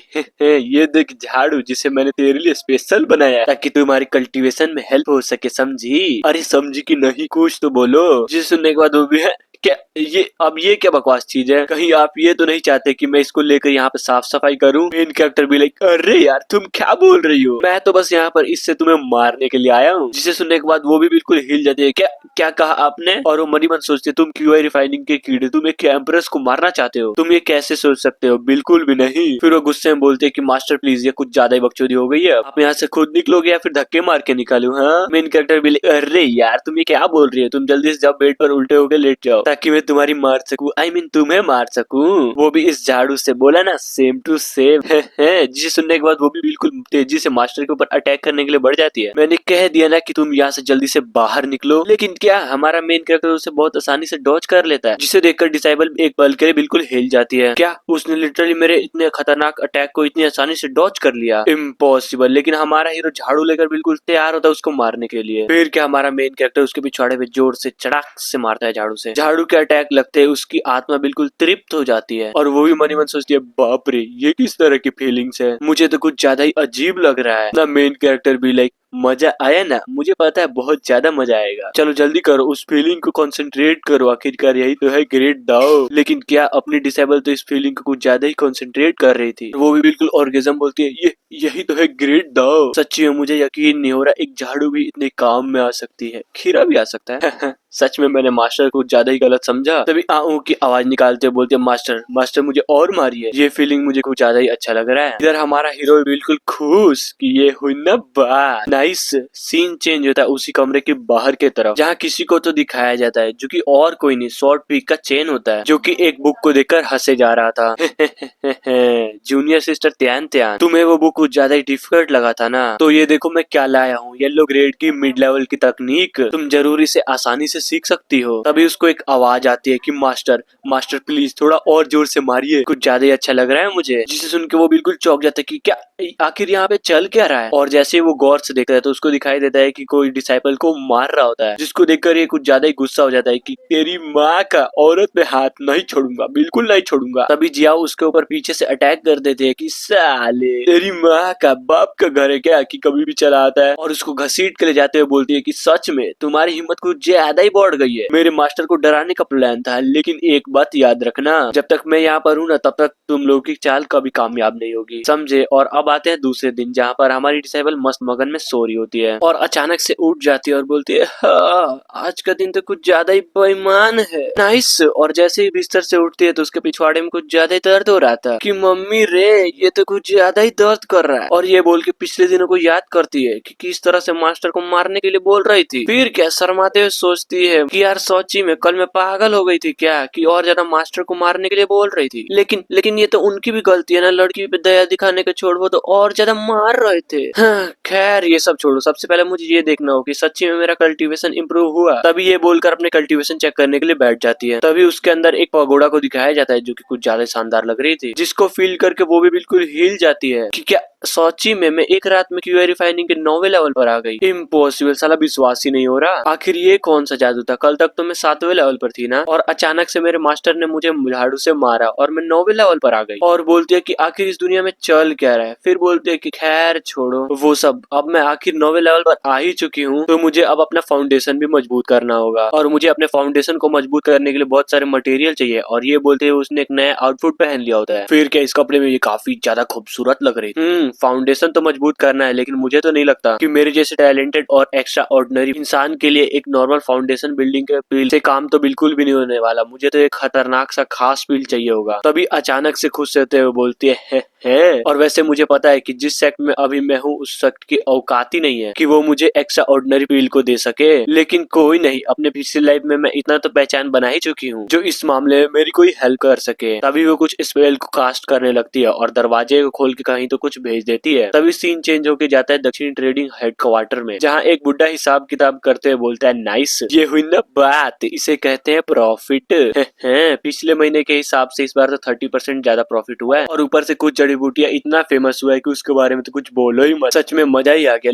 लेकिन एक मिनट, अगर मैंने शीघ्र पतन और टेढ़ापन की दवाई की कीमत कम कर दी तब तो कुछ ज्यादा लूट मार हो जाएगा। हाँ बिल्कुल, मुझे अब यही करना चाहिए ताकि जबरदस्त फायदा हो। तभी वो कुछ नोटिस करता है, अरे नहीं समझे, हमारे डिसेबल का मैसेज जो आया यहाँ पे। तभी ये बूढ़ा उस मैसेज को देख के बोलता है ओह समझ गया, महारानी का मैसेज आया है, उनको टॉप ग्रेड का फाउंडेशन बिल्डिंग पील चाहिए। और इतना बोलते ही उस मैसेज को हटाते हुए बोलता है कि नहीं मिलेगा। अरे बिल्कुल नहीं मिलेगा। क्या वो ये सोचते हैं कि टॉप ग्रेड का पील बिल्कुल ऐसे ही मैं फ्री में दे दूंगा? अरे बिल्कुल भी नहीं। फिर क्या अपनी बिल्ली से हड्डी को छीनते हुए बोलता है भोसड़ी के इधर ला, उसे पील चाहिए ना, उसे पील के बदले में बर्बेरियम मुर्गी की हड्डी दे दूं। हाँ, अब आते हैं अपने पीक की तरफ, जहाँ पर हमारा मेन कैरेक्टर एक बक्से को ले जाते हुए बोलता है फाइनली वो दिन आ ही गया जब मेरी डिसेबल ब्रेक थ्रू करेगी, और लेवल अप होने के लिए फाउंडेशन भी मजबूत होना चाहिए, इसीलिए तो मैं लेकर आया हूँ टॉप ग्रेड का फाउंडेशन बिल्डिंग पील। और जैसे वो दरवाजे के पास पहुंचता है तो वो मनी मन सोचता है कि कहीं वो फिर से नहा तो नहीं रही होगी ना। ये सोच के वो गेट को बजाता है और बोलता है कि मेरी जान अंदर हो कि नहीं, बोलो दरवाजा खोल दूं क्या? जिसे सुनकर डिसेबल भी चौंक जाती है और बोलती है कि नहीं यार मैं कुछ काम कर रही हूँ, आप बाहर से बोलो जो कुछ भी बोलना है। अजी घंटा का कोई काम नहीं कर रही होती है, ये तो कल के कांड को छिपा रही होती है। जिसको सुन के हमारा मेन कैरेक्टर सोचता है कि लगता है ये सच में दोबारा नहाने ही गई है। देखो ये कोई इतना इम्पोर्टेंट काम तो नहीं है, लेकिन देखो मैं तुम्हारे लिए कुछ लेकर आया हूँ, और हाँ अगर तुम्हारा हो जाए ना तो दरवाजे पे एक बार चेक कर लेना, मैं इसे यहीं पे छोड़ देता हूँ समझी। तभी उस डब्बे को वहीं पर रखते हुए सोचता है देखना वो बहुत ज्यादा खुश हो जाएगी जब वो देखेगी कि पील के साथ साथ एक फ्यूनिक्स की हड्डी भी है। लेकिन मेरे पास उतना टाइम नहीं है कि मैं उसको यहाँ खड़ा होते हुए रोते हुए देखूं। और ये बोल के यहाँ से चला जाता है। तभी हमें एक बहुत बड़े पंछी को दिखाया जाता है जो कि एक बक्से को मुंह के अंदर दबा के लाया होता है। फिर क्या उस डब्बे को वहीं पे गिरा देता है अपनी डिसेबल के गेट के बाहर, जहाँ पर वो डब्बा अपने मेन कैरेक्टर के डब्बे के साइड में गिरता है। और फाइनली त्यान दरवाजे को खोल देती है और जैसे ही नीचे देखती है उसे दिखता है कि ये क्या, यहाँ पे तो 2 डब्बे हैं। तभी वो भी पंछी को नोटिस करते हुए बोलती है नाइस, लगता है मैंने जो फाउंडेशन बिल्डिंग का पिल मंगवाया था वो आ ही गया। पर साला ये मुझे समझ नहीं आ रहा कि आखिरकार यहाँ पे 2 डब्बे क्या कर रहे हैं। और जैसे ही वो एक डब्बे को खोलती है वो देखकर बिल्कुल हिल जाती है, क्योंकि उस डब्बे के अंदर बर्बेरियन मुर्गी की हड्डी जो थी, और ये हड्डी और किसी ने नहीं उसी बुड्ढे ने भेजा था जिसको हमारे डिसेबल ने मैसेज देकर बताया था कि मुझे एक फाउंडेशन बिल्डिंग पिल चाहिए। वो सोचती है कि क्या बकवास है, लगता है मेरे मास्टर ने जरूर मुझे चिढ़ाने के लिए रखा होगा। तभी दूसरे डब्बे को देखते हुए सोचती है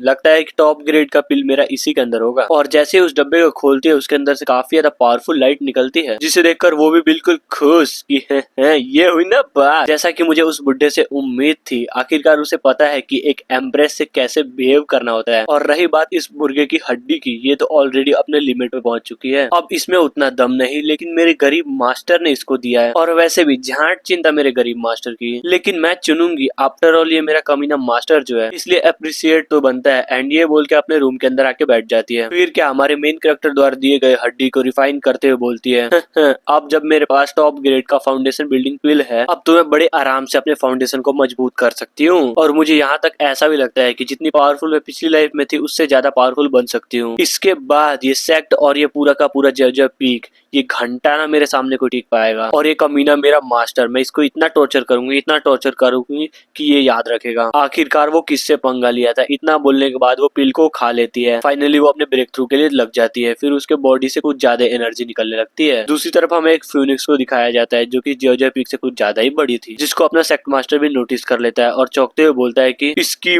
माँ का ये क्या है बे, आखिरकार एक हेवनली फिनोमिना हमारे जर्जर पीक पर क्या कर रहा है। कहीं ऐसा तो नहीं ना कोई टैलेंटेड इंसान वहाँ पे ब्रेक थ्रू कर रहा हो। तभी पीछे से एक आदमी सेक्ट मास्टर को बोलता है, बॉस कहीं ऐसा तो नहीं है ना कि वो टैलेंटेड इंसान और कोई नहीं अपना पीक मास्टर ईकोंग हो। पता नहीं, हो भी सकता है, तो क्यों ना नजदीक से जाकर एक बार चेक करें। ये बोलकर ये दोनों अपने मेन कैरेक्टर के पीक की तरफ निकल जाते हैं और फाइनली वहाँ पर पहुंच जाते हैं। फिर पीछे वाला बुड्ढा बोलता है, आई मीन ग्रैंड एल्डर बोलता है कि बॉस ये हेवनली फिनोमिना तो मेन हॉल की तरफ से आ रहा है, कहीं ये सच्ची में अपना मेन कैरेक्टर तो नहीं है ना, जो फाउंडेशन एस्टेब्लिश में अपना लेवल अप कर रहा हो। जिसकी बातों को सुनकर सेक्ट मास्टर बोलता है, नाइस, मुझे कभी लगा नहीं था कि अपना कॉन्ग इतना ज्यादा शानदार होगा। अगर पिछला सेक्ट मास्टर इसको देख लिया होता ना, तब तो वो खुशी के मारे झूम उठते। और अब आते हैं अपने मेन कैरेक्टर की तरफ, जिसकी पूरी तरीके से सटक चुकी थी ये सारा का सारा कांड देकर, क्योंकि वो मछली जो नहीं पकड़ पा रहा था। तभी वो भी, तेरी माँ का ये क्या बकचोदी है, ये लोग मेरे को मछली पकड़ने भी नहीं देते शांति से। फिर क्या, वो अपने हाथ के एक झटके से उस फिनिक्स को गायब कर देता है, जिसे देखकर तो सेक्ट मास्टर की बिल्कुल गांडी फट जाती है। क्या, अरे यार ये अचानक से क्या हो गया, साला पूरा का पूरा अचानक से फिनोमिना ही गायब हो गया। और ये कैसे? तभी वो पीछे वाला बुड्ढा बोलता है कि मास्टर ये फिनोमिना तो बीच टेमिंग के पीक पे चला गया। क्या सच्ची में ऐसा हो भी सकता है क्या? नहीं यार, ऐसा तो पॉसिबल ही नहीं है, लेकिन आखिरकार हुआ तो हुआ कैसे? और अब आते हैं बीच टेमिंग के पीक पे, जहाँ पर ये कांड देखकर सारे के सारे डिसेबल की 40 पड़ी थी कि बाप रे, आखिरकार ये सब हो क्या रहा है। दूसरी तरफ ये सब देख के बीच टेमिंग का मास्टर तो बिल्कुल खुश कि वाह क्या गजब की बात है, नाइस। और सुनो सब लोग, डरने की कोई बात नहीं है, लगता है कोई तो यहाँ पे टैलेंटेड बंदा है जो कि ब्रेक थ्रू करने वाला है। जिसकी बातों को सुनकर सब कोई चौंक गए होते हैं और बोलते हैं कि क्या कहा, ब्रेक थ्रू? कहीं अपने सीनियर ब्रदर किंसु तो नहीं है ना, क्योंकि वो कुछ दिन पहले से ब्रेक थ्रू का ट्राई करे जा रहा था। तभी दूसरा भी बिलाई, क्या पता, हो भी सकता है। तभी सीन शिफ्ट होता है सेक्ट मास्टर की तरफ, जो कि साला यहाँ पे भी पहुंच चुका था, जिसको आता हुआ बीच टेमिंग का पीक मास्टर भी नोटिस कर लेता है। वो बोलता है कि सेक्ट मास्टर और ग्रैंड एल्डर, आप लोग यहाँ पर क्या कर रहे हैं? कहीं आप ये सेलेस्टियल फिनोमिना के चक्कर में तो यहाँ नहीं आ गए ना? जिसको सुनकर सेक्ट मास्टर भी, अरे बिल्कुल, लेकिन एक बात मुझे समझ नहीं आ रही, आखिर तुम्हारा कौन सा डिसाइपल है जो ब्रेक थ्रू कर रहा है? अरे यार, अब आपसे क्या छिपाना है, एक डिसाइपल तो है मेरे पास जिसका नाम किंसु है, हो सकता है कि उसी का ब्रेक थ्रू हो। तभी अपना ग्रैंड एल्डर भी बोलता है, अच्छा तो ये बात थी, मुझे लगा था कि कॉन्ग का ब्रेक थ्रू हो रहा है। चलो कोई बात नहीं, अच्छी बात है, वैसे मेरी तरफ से सभी को कांग्रेचुलेट। ये सुनकर पीक मास्टर बोलता है, अरे थैंक यू। तभी सेक्ट मास्टर बताता है कि आपको पता है ये सारा का सारा रिएक्शन पहले जियाओजिया पीक पे हुआ था और पता नहीं कैसे अचानक से ये यहाँ पर आ गया। और जाते हुए बोलता है कि मेरी बातों को ध्यान से सुनो, अगर किंसु सेकुलेशन से बाहर आ गया ना तो उसे मेरे पास लेकर आना, मैं उसे एक अच्छा सा रिवॉर्ड दूंगा। जिसे सुनकर बीच टेमिंग का मास्टर भी ओके बोल देता है और अचानक से सीरियस वे में बोलता है कि साला तुझे सच में लगता है मैं अपना डिसाइबल तुम्हारे पास लेकर आऊंगा? अजी घंटा बस कुछ और दिन, और मुझे नहीं लगता कि तुम अपने पोजीशन को बचा भी पाओगे, क्योंकि मैं तुम्हें खत्म जो कर दूंगा। और अब आते हैं अपने मेन कैरेक्टर की तरफ, जो कि बड़े आराम से मछली को पकाए जा रहा था। फिर क्या, मछली को खाते हुए गाना गाया जा रहा होता है कि लल्ला लल्ला लोरी तू है बहुत बड़ी बहन की। तभी उसको एक आवाज आती है कि मास्टर आपकी डिसेबल फाइनली फाउंडेशन रिलम पे पहुंच चुकी है। और ये बोलकर हमारे मेन कैरेक्टर के सामने आ जाती है और लिटरली काफी ज्यादा खूबसूरत लग रही थी, जिसे सुन के हमारा मेन कैरेक्टर क्या सच्ची में, और ये बोल के पूरा का पूरा इग्नोर ही मारता है कि तेरी माँ का ब्रेक थ्रू मार के कुछ ज्यादा ही बड़ा चीज उखाड़ ली क्या रे, बस ब्रेक थ्रू ही तो था। और ये सुनकर डिसाइबल बिल्कुल शॉक हो जाते हैं कि आखिर क्या ये मेरे साथ क्या हो रहा है? मतलब मैं फाउंडेशन रेलिंग पे पहुंच चुकी हूँ और ये भोसड़ी का मास्टर मेरे को डायरेक्ट इग्नोर मार रहा है। खैर छोड़ो ये सब। मास्टर से फिर बोलते हैं कि मास्टर मैंने ब्रेक थ्रू कर लिया फाइनली, तो क्या आप इसके बारे में कुछ नहीं बोलेंगे? कुछ तो बोलिए। और मनी मन सोचते है कि है, मैं भी तो देखूं आखिरकार ये बोलते क्या है। लेकिन अपना एमसी तो मछली खाने में कुछ ज्यादा ही मगन था कि नाइस, अद्भुत, कुछ ज्यादा ही तो टेस्टी है। और हाँ, कुछ बोलना था ना मुझे, तो मैं यही बोलूंगा कि तुम्हारा लेवल अप अभी अभी हुआ है, तो जाओ जाकर अपनी कल्टीवेशन को और ज्यादा मजबूत करो। और सबसे इम्पोर्टेंट बात, चूटियों से दूर रहना, बस इतना ही। जिसे सुनकर डिसाइबल भी लाइक मास्टर थोड़ा पागल वागल हो गया है क्या? क्या मतलब ये लौंडा खुद ही क्यों रिफाइनिंग लेवल का है और मुझ जैसी फाउंडेशन रिलम वाली लड़की से इस तरीके की हरकतें? और तो और घंटा भी इज्जत नहीं दे रहा है मुझे। मन तो कर रहा है कि पीट दूं इसे अभी। तभी वहां पर घंटी बजने की आवाज आती है, जिसे ये दोनों भी सुन लेते हैं कि क्या ये तो समनिंग बेल है, लगता है सेक्ट की मीटिंग होने वाली है। और मछली के कांटे को रख के जाते हुए बोलता है कि ओ मेरी जान, मैं तो जा रहा हूँ मीटिंग अटेंड करने के लिए, और जब तक मैं ना हूँ तब तक तुम इस जेवजे पीक का ध्यान रखना, समझे? और उधर वो भी हाँ हाँ समझ गई और भाड़ में जाइए। और गुस्सा करते हुए बोलती है कि ये कमीना मेरा मास्टर, मुझे तो नहीं लगता है कि ये जिंदगी में कुछ उखाड़ भी पाएंगे। तभी सीन शिफ्ट होता है स्टार रिवर हॉल में, जो कि कुछ ज्यादा ही शानदार लग रहा था। और यहाँ पे बहुत सारे लोग आए थे इस मीटिंग को अटेंड करने के लिए। बीच टेमिंग का बुड्ढा बोलता है कि सेक्ट मास्टर, क्या कुछ इम्पोर्टेंट बात थी क्या जो आपने हमें समन किया? फिर वो बोलता है कि हाँ, बात तो कुछ इम्पोर्टेंट ही है, लेकिन थोड़ी देर रुकना पड़ेगा क्योंकि हमारा एमसी जो नहीं आया वो आएगा, फिर हम करेंगे इम्पोर्टेंट बहुत सारी बातें, समझे? जिसे सुनकर बीच टेमिंग का बुढ़वा बोलता है कि हद यार, ये कोई बात हुई? हम लिटरली अपना काम धंधा छोड़कर यहाँ पर आए हैं और जिस बंदे की लिटरली औकात नहीं है उसके लिए हम वेट कर रहे हैं। बिल्कुल भी नहीं, ये तो हो ही नहीं सकता, ये तो हमारा बिल्कुल अपमान है। और जैसे और भी कुछ अनाप शनाप बोलता, उसी वक्त एक बंदे की आवाज आती है जो कि हमारा मेन कैरेक्टर होता है, और बोलता है कि ओ माय गॉड, बुढ़ऊ से तो रुका नहीं जा रहा है। क्या ये सच्ची में वही बुढ़ऊ है क्या जिसकी झांट को इज्जत नहीं करता इस सेक्ट में, और ऊपर से ये सेक्ट मास्टर का पोजीशन भी चाहता है? ये बात सब लोग ध्यान से सुनो क्योंकि ये बुढ़ऊ कुछ ज्यादा ही कमीना है। ये सुन के बुढ़ऊ बिल्कुल भड़क जाता है कि साले तेरी हिम्मत कैसे हुई मेरा अपमान करने की। और मनी मन सोचता है कि आखिर कैसे कैसे इसको मेरे प्लान के बारे में पता चला। तभी किंगसुंग बोलता है कि अंकल सॉन्ग, आप ऐसे किसी पे भी इल्जाम नहीं लगा सकते गलत सलत, समझे? और ऊपर से आपको एक्सप्लेनेशन भी देना पड़ेगा और ऊपर से सॉरी भी बोलना पड़ेगा। और हमारा मेन कैरेक्टर भी लाइक, क्या सॉरी? तुम्हारी औकात भी है सॉरी सुनने का? और हाँ सुनो सब लोग, अगर मुझ पे तुम्हें विश्वास नहीं है ना तो इस बुढ़ऊ का जल्दी से सोल चेक करो और देखना बड़े आसानी से पता चल जाएगा कि ये कमीना बुड्ढा सेक्ट का लीडर बनना चाहता है। जिसे सुनकर वो दोनों तो बिल्कुल हिल जाते हैं और वो गुस्सा करते हुए बोलता है कि कमीने कहीं के औकात में रह, कुछ भी मत बोल वरना नहीं छोड़ूंगा। पर तभी लीडर की आवाज आती है कि शांत हो जाओ सब लोग। और हाँ, जैसा कि यहाँ पे सारे के सारे पीक मास्टर आ गए हैं तो क्यों ना मीटिंग को स्टार्ट किया जाए। यहाँ पर दूसरा बुड्ढा भी चौंकते हुए बोलता है कि ये क्या बकचोदी है? नहीं, मुझे एक बात बताओ, जब यहाँ पर पीक मास्टर्स की मीटिंग हो रही है तो ये लौंडा यहाँ पर क्या कर रहा है? हाँ मैं मानता हूँ कि अपना अकाउंट कुछ ज्यादा ही कमजोर है और ये लड़का पावरफुल, और ये अभी जेवजे पीक का मास्टर है, तो इसे निकालो। जिसे सुनकर हमारा मेन कैरेक्टर सोचता है कि ये बुड्ढा, मैं इसकी गांड मार लूंगा, कब से मेरी बेइज्जती पे बेइज्जती किए जा रहा है। तभी लीडर बोलता है कि टेंशन मत लो, वो मैं ही था जो इस लड़के को यहाँ पर बुलाया है। और ट्रेजर को देते हुए बोलता है ये लो एक युआन विन लेवल का ट्रेजर, ये इसलिए है क्योंकि तुमने अपना ब्रेक थ्रू जो कर लिया, जिसके कारण यहाँ पर कुछ ज्यादा ही पावरफुल सेलेस्टियल फिनोमिना हुआ था, इसके लिए थैंक यू। और हाँ, इस तरीके से कुछ ज्यादा ही मेहनत करना। फिर आते हैं किंगसू की तरफ जो कि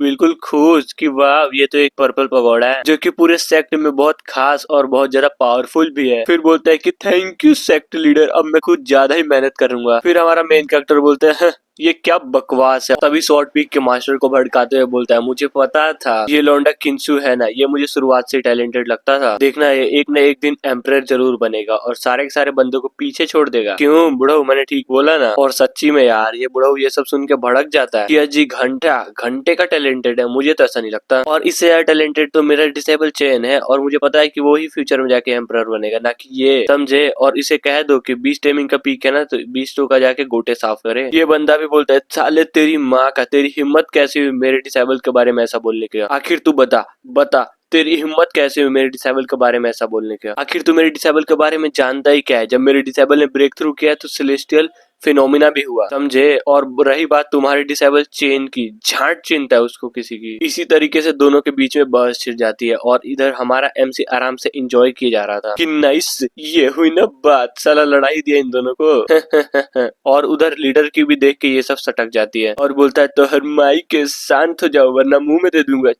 को। लेकिन नहीं, उन दोनों को घंटा भी फर्क नहीं पड़ता और लड़े जा रहे थे। शॉर्ट पीक का मास्टर बोलता है बिल्कुल, मैंने बिल्कुल सही बोला, तुम्हारी डिसेबल दम ही नहीं है है, साला खोखला हो गया है वो। तो दूसरा बोलता है साले बुड्ढे तूने फिर से अपमान किया, नहीं छोड़ूंगा, बिल्कुल नहीं छोड़ूंगा। पीक मास्टर बोलता है सालो तुम दोनों को तो छोड़ूंगा तो असलियत में मैं नहीं, खाली फुकड़ में भसड़ के जा रहे हो। अगर तुम दोनों को अपने डिसेबल का दम ही दिखाना है ना तो ग्रेट कंपटीशन में दिखाना किसका डिसेबल सबसे ज्यादा स्ट्रॉन्ग है। साला मैं भी तो देखूं क्या आग मुझते हैं ये दोनों। जिसे सुनकर शॉर्ट पीक का लीडर भी लाइक अरे हाँ यार यही तो मैं पूछने आया था, लेकिन क्या करे इस साले ने बकचोदी जो शुरू कर दी। बुड्ढा ही बोलता है सही बात है, अब हम अगले महीने मिलेंगे जब कंपटीशन होगा, फिर देखता हूँ किसका डिसेबल सबसे ज्यादा स्ट्रॉन्ग है। ये बोलने के बाद सारे के सारे बंदे लीडर को ग्रीट करते बोलते हैं हमें माफ कर दीजिएगा ऐसा बिहेव करने के लिए। जहाँ लीडर भी एक चिट्ठी को लेते हुए बोलता है तीसरी और सबसे इम्पोर्टेंट बात, साला पता नहीं कहाँ से एक ड्रैगन यान किंगडम में पहुंच गया और साला तबाही मचाने लगा। और जाते हुए एक बात ध्यान रखना, सालों से ये किंगडम हमारे साथ ही है। जिसे सुनकर जैसे किंग सू आगे बढ़ने वाला होता है उसका मास्टर उसको रोक लेता है। फिर हमारे हीरो से बोलता है ईकोंग देख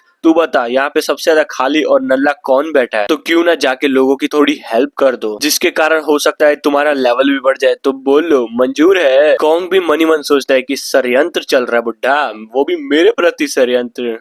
क्या इस घोचू को सच में लगता है कि मैं वहाँ पर जाने के लिए बेकार बैठा हूँ? हाँ? बिल्कुल भी नहीं। तभी उसके सामने एक नोटिफिकेशन आता है जिसको देखकर ये बिल्कुल चौंक जाता है। फिर क्या खुश होते हुए बोलता है क्या सच्ची में मैं क्यूआई रिफाइनिंग से फाउंडेशन लेवल पर जा सकता हूँ? बस मुझे करना क्या है बस एक फाउंडेशन लेवल का क्लू ही तो ढूंढना है, हो जाएगा नाइस। और फुल कॉन्फिडेंस में बोलता है मैं करूंगा ना ये टास्क, मैं करूंगा और किसी की औकात नहीं है जो मुझसे ये टास्क छीन सके, समझे। और हमारे हीरो की ऐसी एक्सप्रेशन देख के बूढ़ा बिल्कुल हिला पड़ा था। जहाँ लीडर भी बोलता है तो ठीक है अब इस टास्क को तुम संभालो, समझे। वहाँ किंसू भी लाइक मास्टर ये क्या हो रहा है, चच्चा के जगह पे मुझे जाना चाहिए था ना, तो आखिरकार आपने मुझे रोक क्यों दिया। वो भी प्लान प्लान इसे कहते हैं प्लान। जरा सोचो तो जैसे ही वो अपना पीक छोड़ के बाहर जाएगा तब क्या होगा, वो ट्रांसफॉर्म्ड बीस्ट हमारी हो जाएगी, समझे। फिर अचानक से सीन कट होके जाता है जाओ पीक पे जहाँ पे कुछ ज्यादा ही शोर हो रहा था। तभी हमें कॉन्ग को दिखाया जाता है जो कि कुछ ज्यादा ही शिद्दत से कुछ तो खोजे जा रहा था। तभी डिसेबल बोलती है कि आप थोड़ा पागल वागल हो गए हो क्या, आप जिस डिसेबल को मारना जा रहे हो आपको पता भी है वो कितना ज्यादा पावरफुल है, और रही बात आपकी, आप तो एक क्यूआई रिफाइनिंग के नल्ले हो। और जियाओ को खींचते हुए बोलती है कि देखो अगर वो ड्रैगन थोड़ा सा ही पावरफुल हुआ ना तो उसकी लेवल ड्रैगन किंग जितनी होगी, बिल्कुल इसी की लेवल की, इसलिए मैं चाहती हूँ कि आप ना जाओ। लेकिन क्या हमारा एमसी तो कहीं और ही मगन था और एक बक्से को निकालते हुए बोलता है नाइस आखिरकार वो मिल गया। डिसाइड बोलती है कहीं वो खजाना तो नहीं ना, एक बार दिखाओ दिखाओ। तभी हमारा मेन कैरेक्टर भी एक लकड़ी के स्वॉर्ड को निकालते हुए बोलता है चलो बहुत दिन पहले इसको मैंने बनाया था लेकिन फाइनली अब जाके इसका काम आएगा, देखना काट डालूंगा उस मॉन्स्टर को। जिसको देखकर डिसेबल तो बिल्कुल हिल जाती है और गुस्सा करते बोलते बकचोदर कहीं के, साला किस बात का मास्टर है तू, इतनी देर से मैं तुझको बोले जा रही हूँ तेरे को तो कुछ सुनाई नहीं दे रहा है, और ये बवासीर को तू तलवार कहता है। तभी हमारा मेन कैरेक्टर फुल एटीट्यूड में बोलता है कि टेंशन मत कर मेरी जान, मैंने तेरी हर बात को सुना है, और रही बात उस ड्रैगन की तो उसकी तो औकात भी नहीं है कि जो मेरे सामने खड़ा हो सके, समझी। जिसे सुनकर वो भी लाइक साला एटीट्यूड दिखाता है। जब मैं पिछली लाइफ में एम्प्रेस थी ना तब साला मेरी भी हिम्मत नहीं होती थी उस ड्रैगन को हल्के में लेने की, लेकिन जरा देखो तो मास्टर अपने ही घमंड में आग मुँहते जा रहा है। फिर एमसी यहाँ से जाते हुए बोलता है कि देखो जब तक मैं वापस ना आऊं तब तक तुम दोनों अपने कल्टीवेशन में ध्यान देना, समझे। जियाओ भी बोलती है ठीक है मास्टर आप आराम से जाइएगा। तभी डिसेबल भी लाइक ठीक है मैं भी यहीं पे रहूंगी, और मनी मन सोच रही होती है कि ये क्या बकवास है, आखिरकार कोई आदमी इतना ज्यादा लापरवाह कैसे हो सकता है भला। हाँ, और ऊपर से इनका लेवल इतना ज्यादा कम है कि पूछो ही मत, जैसे ही पहाड़ से नीचे उतरेंगे वैसे ही मर जाएंगे, लगता है मुझे इनकी छुपके से मदद करनी पड़ेगी। हाँ, जहाँ हमारा मेन कैरेक्टर भी यहाँ से जाते हुए सबको बाय बोल रहा था, और ऊपर से चींटी भी बहुत जोर से अपने हाथ को हिलाते हुए बोल रही थी कि अपना ध्यान रखना मास्टर। और डिसाइबल बोलती है जियाओ तुम यहीं पे रुकना और पीक की प्रोटेक्शन करना, समझी, क्योंकि मैं मास्टर के पीछे जा रही हूँ ताकि उनकी प्रोटेक्शन कर सकूं, वरना तो वो ड्रैगन मास्टर को खाई जाएगा और हड्डियां भी नहीं बचेगी। और जियाओ भी लेके हैं ये क्या बोल रही है, भला मास्टर को इसकी प्रोटेक्शन की जरूरत कब से पड़ गई। और ये बोलकर डिसेबल अपने मास्टर के पीछे निकल जाती है। और अब आते हैं अपने एमसी की तरफ जो कि बिल्कुल खुश और गाना गाते हुए जा रहा था कि कौन है वो कहाँ से वो आया। तभी वो डिसेबल को पेड़ पे नोटिस करते हुए बोलते हैं कि अरे यार ये कोई छोटी बच्ची है क्या, मैंने कहा था कि पीक पे रह के अपने कल्टीवेशन पे ध्यान दो, लेकिन नहीं, इसे तो छिपा छिपी खेलना है। चींटी को देखो वो कितना ज्यादा ओबीडेंट है, वो तो साला एक गोली पे ही वहीं पे रुक गई, अब तो वहाँ अकेली होगी वो। तभी इसको कुछ तो याद आता है और बोलता है कि हाँ यार मैं तो उस कमीने बीस टेमिंग के बुड्ढे के बारे में तो भूल ही गया था, साला क्या पता मेरे पीठ पीछे जियाओ को पकड़ने के लिए कोई षड्यंत्र रच रहा हो तो। हाँ नहीं मुझे कुछ तो करना होगा। तभी अपने पैरों को जोर से जमीन में पटकता है जिससे कुछ ज्यादा ही तगड़ा रिएक्शन होता है, और फिर क्या एक बहुत बड़ा शील्ड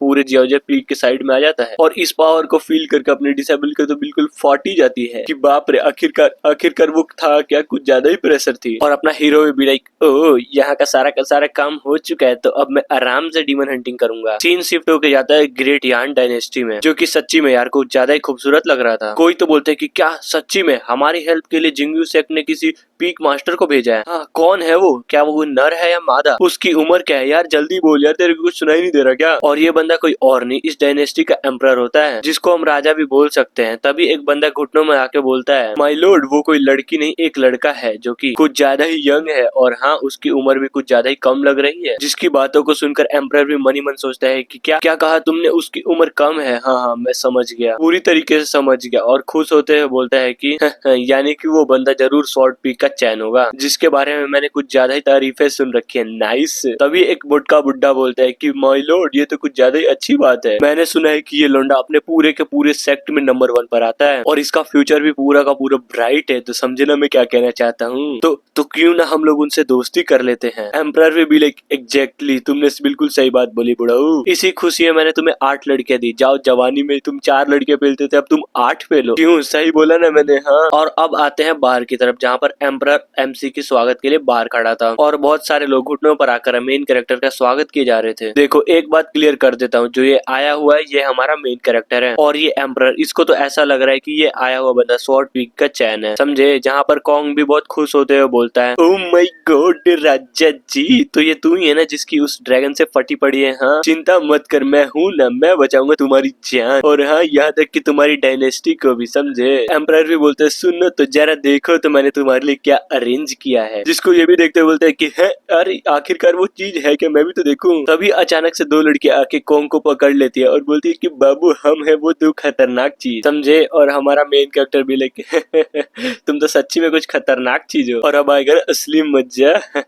और ये सारा का सारा कांड हमारी डिसेबल खंबे के पीछे से देखते हुए सोचती है कि ये कमीना मेरा मास्टर, ये सच्ची में कुछ ज्यादा ही कमीना है। मुझे तो लगा था इन्हें बस ड्रैगन से बचाना होगा, लेकिन इन लड़कियों से क्या, इनसे कैसे बचाऊं? फिर थोड़ी देर बाद आते हैं जहाँ पर लड़कियों का डांस चल रहा था और डांस करने वाली कुछ ज्यादा ही कंटाप लग रही थी। और एम्प्रेस बोलता है कि बोलिए, ये कैसा लगा अरेंजमेंट? है ना बिल्कुल धांसू, और मन है तो इन लड़कियों को पेल दीजिए, माँ कसम कुछ भी नहीं कहूंगा मैं। जिसे सुनकर हमारा हीरो भी लाइक, हाँ हाँ, एकदम जबरदस्त अरेंजमेंट है, मुझे तो लिटरली कुछ ज्यादा ही मजा आ रहा है यहाँ पर। तभी हमें दिखाया जाता है हमारी डिसेबल को, जो कि रूप चेंज करके किसी और की बॉडी में आकर हमारे हीरो के ऊपर नजर रख रही थी और बिल्कुल गुस्से में बोलती है कि छी, कितना कितना गंदा टेस्ट है मास्टर का, मतलब सच्ची में एक नाचने वाली पे इनका दिल आ गया, हद है यार। हमारे मेन कैरेक्टर को एम्परर देखते हुए बोलता है कि थोड़ा ध्यान से अब मेरी बात सुनना, ये जो लड़की नाच रही है ना, ये मेरी बेटी है और मैं चाहता हूँ कि आपकी शादी इससे करा दिया जाए। तो बताइए कैसा लगा प्लान? जिसे सुनकर एक गार्ड अपना तलवार तोड़ देता है, यानी कि अपने डिसाइपल, और गुस्से में आकर सोचते कि एम्परर तेरी माँ का, मतलब कुछ भी साला कुछ भी किए जा रहा है। तभी हमारा कॉन्ग भी शराब का चुस्की मारते हुए मस्त एटीट्यूड में बोलता है कि देख बुढ़ऊ, एक बात बताता हूँ, बुरा मत मानियो, तू अपनी बेटी की शादी करवाना चाहता है, वो भी मुझसे, लेकिन क्या तुझे पता है मेरा जय पीक जो है ना कुछ ज्यादा ही सन्नाटे में है, यानी कि मुझे और मेरे डिसेबल को मिला के वहाँ पर बस 3 ही बंदे हैं। तो बोलो तुम्हारी राजकुमारी उतने बड़े पीक में अकेले रह पाएगी? हाँ। वो भी बोलता है कि अरे यार, तुम भी क्या मजाक कर रहे हो, हर कोई जानता है कि जिंगी सेक्ट पीक में सबसे ज्यादा भीड़ जो है वो हेवनली स्वॉर्ड पीक पर ही है। हेवनली स्वॉर्ड पीक, ये किसने कहा तुझसे? वो मेरा पीक नहीं है, मेरा पीक तो जय पीक है। जिसे सुनकर एम्परर की तो मुंह ही बन जाती है कि क्या क्या कहा तुमने, और चौंकते हुए बोलता है इसकी माँ का, मतलब सच्ची में तू स्वॉर्ड पीक से नहीं है क्या? हाँ साला, पूरे प्लान की माँ बहन एक हो गई। ये डायनेस्टी पहले से ही कर्जे में चल रहा था और ऊपर से मैंने कर्ज और भी ले लिया था ताकि मैं उन सारी खूबसूरत लड़कियों को खरीद सकूं, जिससे तुम उन्हें पेल दो और जिससे हमारा संबंध भी बन जाएगा। इनफैक्ट मैंने तो अपने प्लान में अपनी बेटी को भी शामिल कर लिया था, लेकिन हुआ क्या, साला दूल्हा ही बदल गया। मेरे साथ बहुत गलत हो रहा है। उधर ये सब कुछ देखकर बेटी भी फुट फुट कर रोने लगते है कि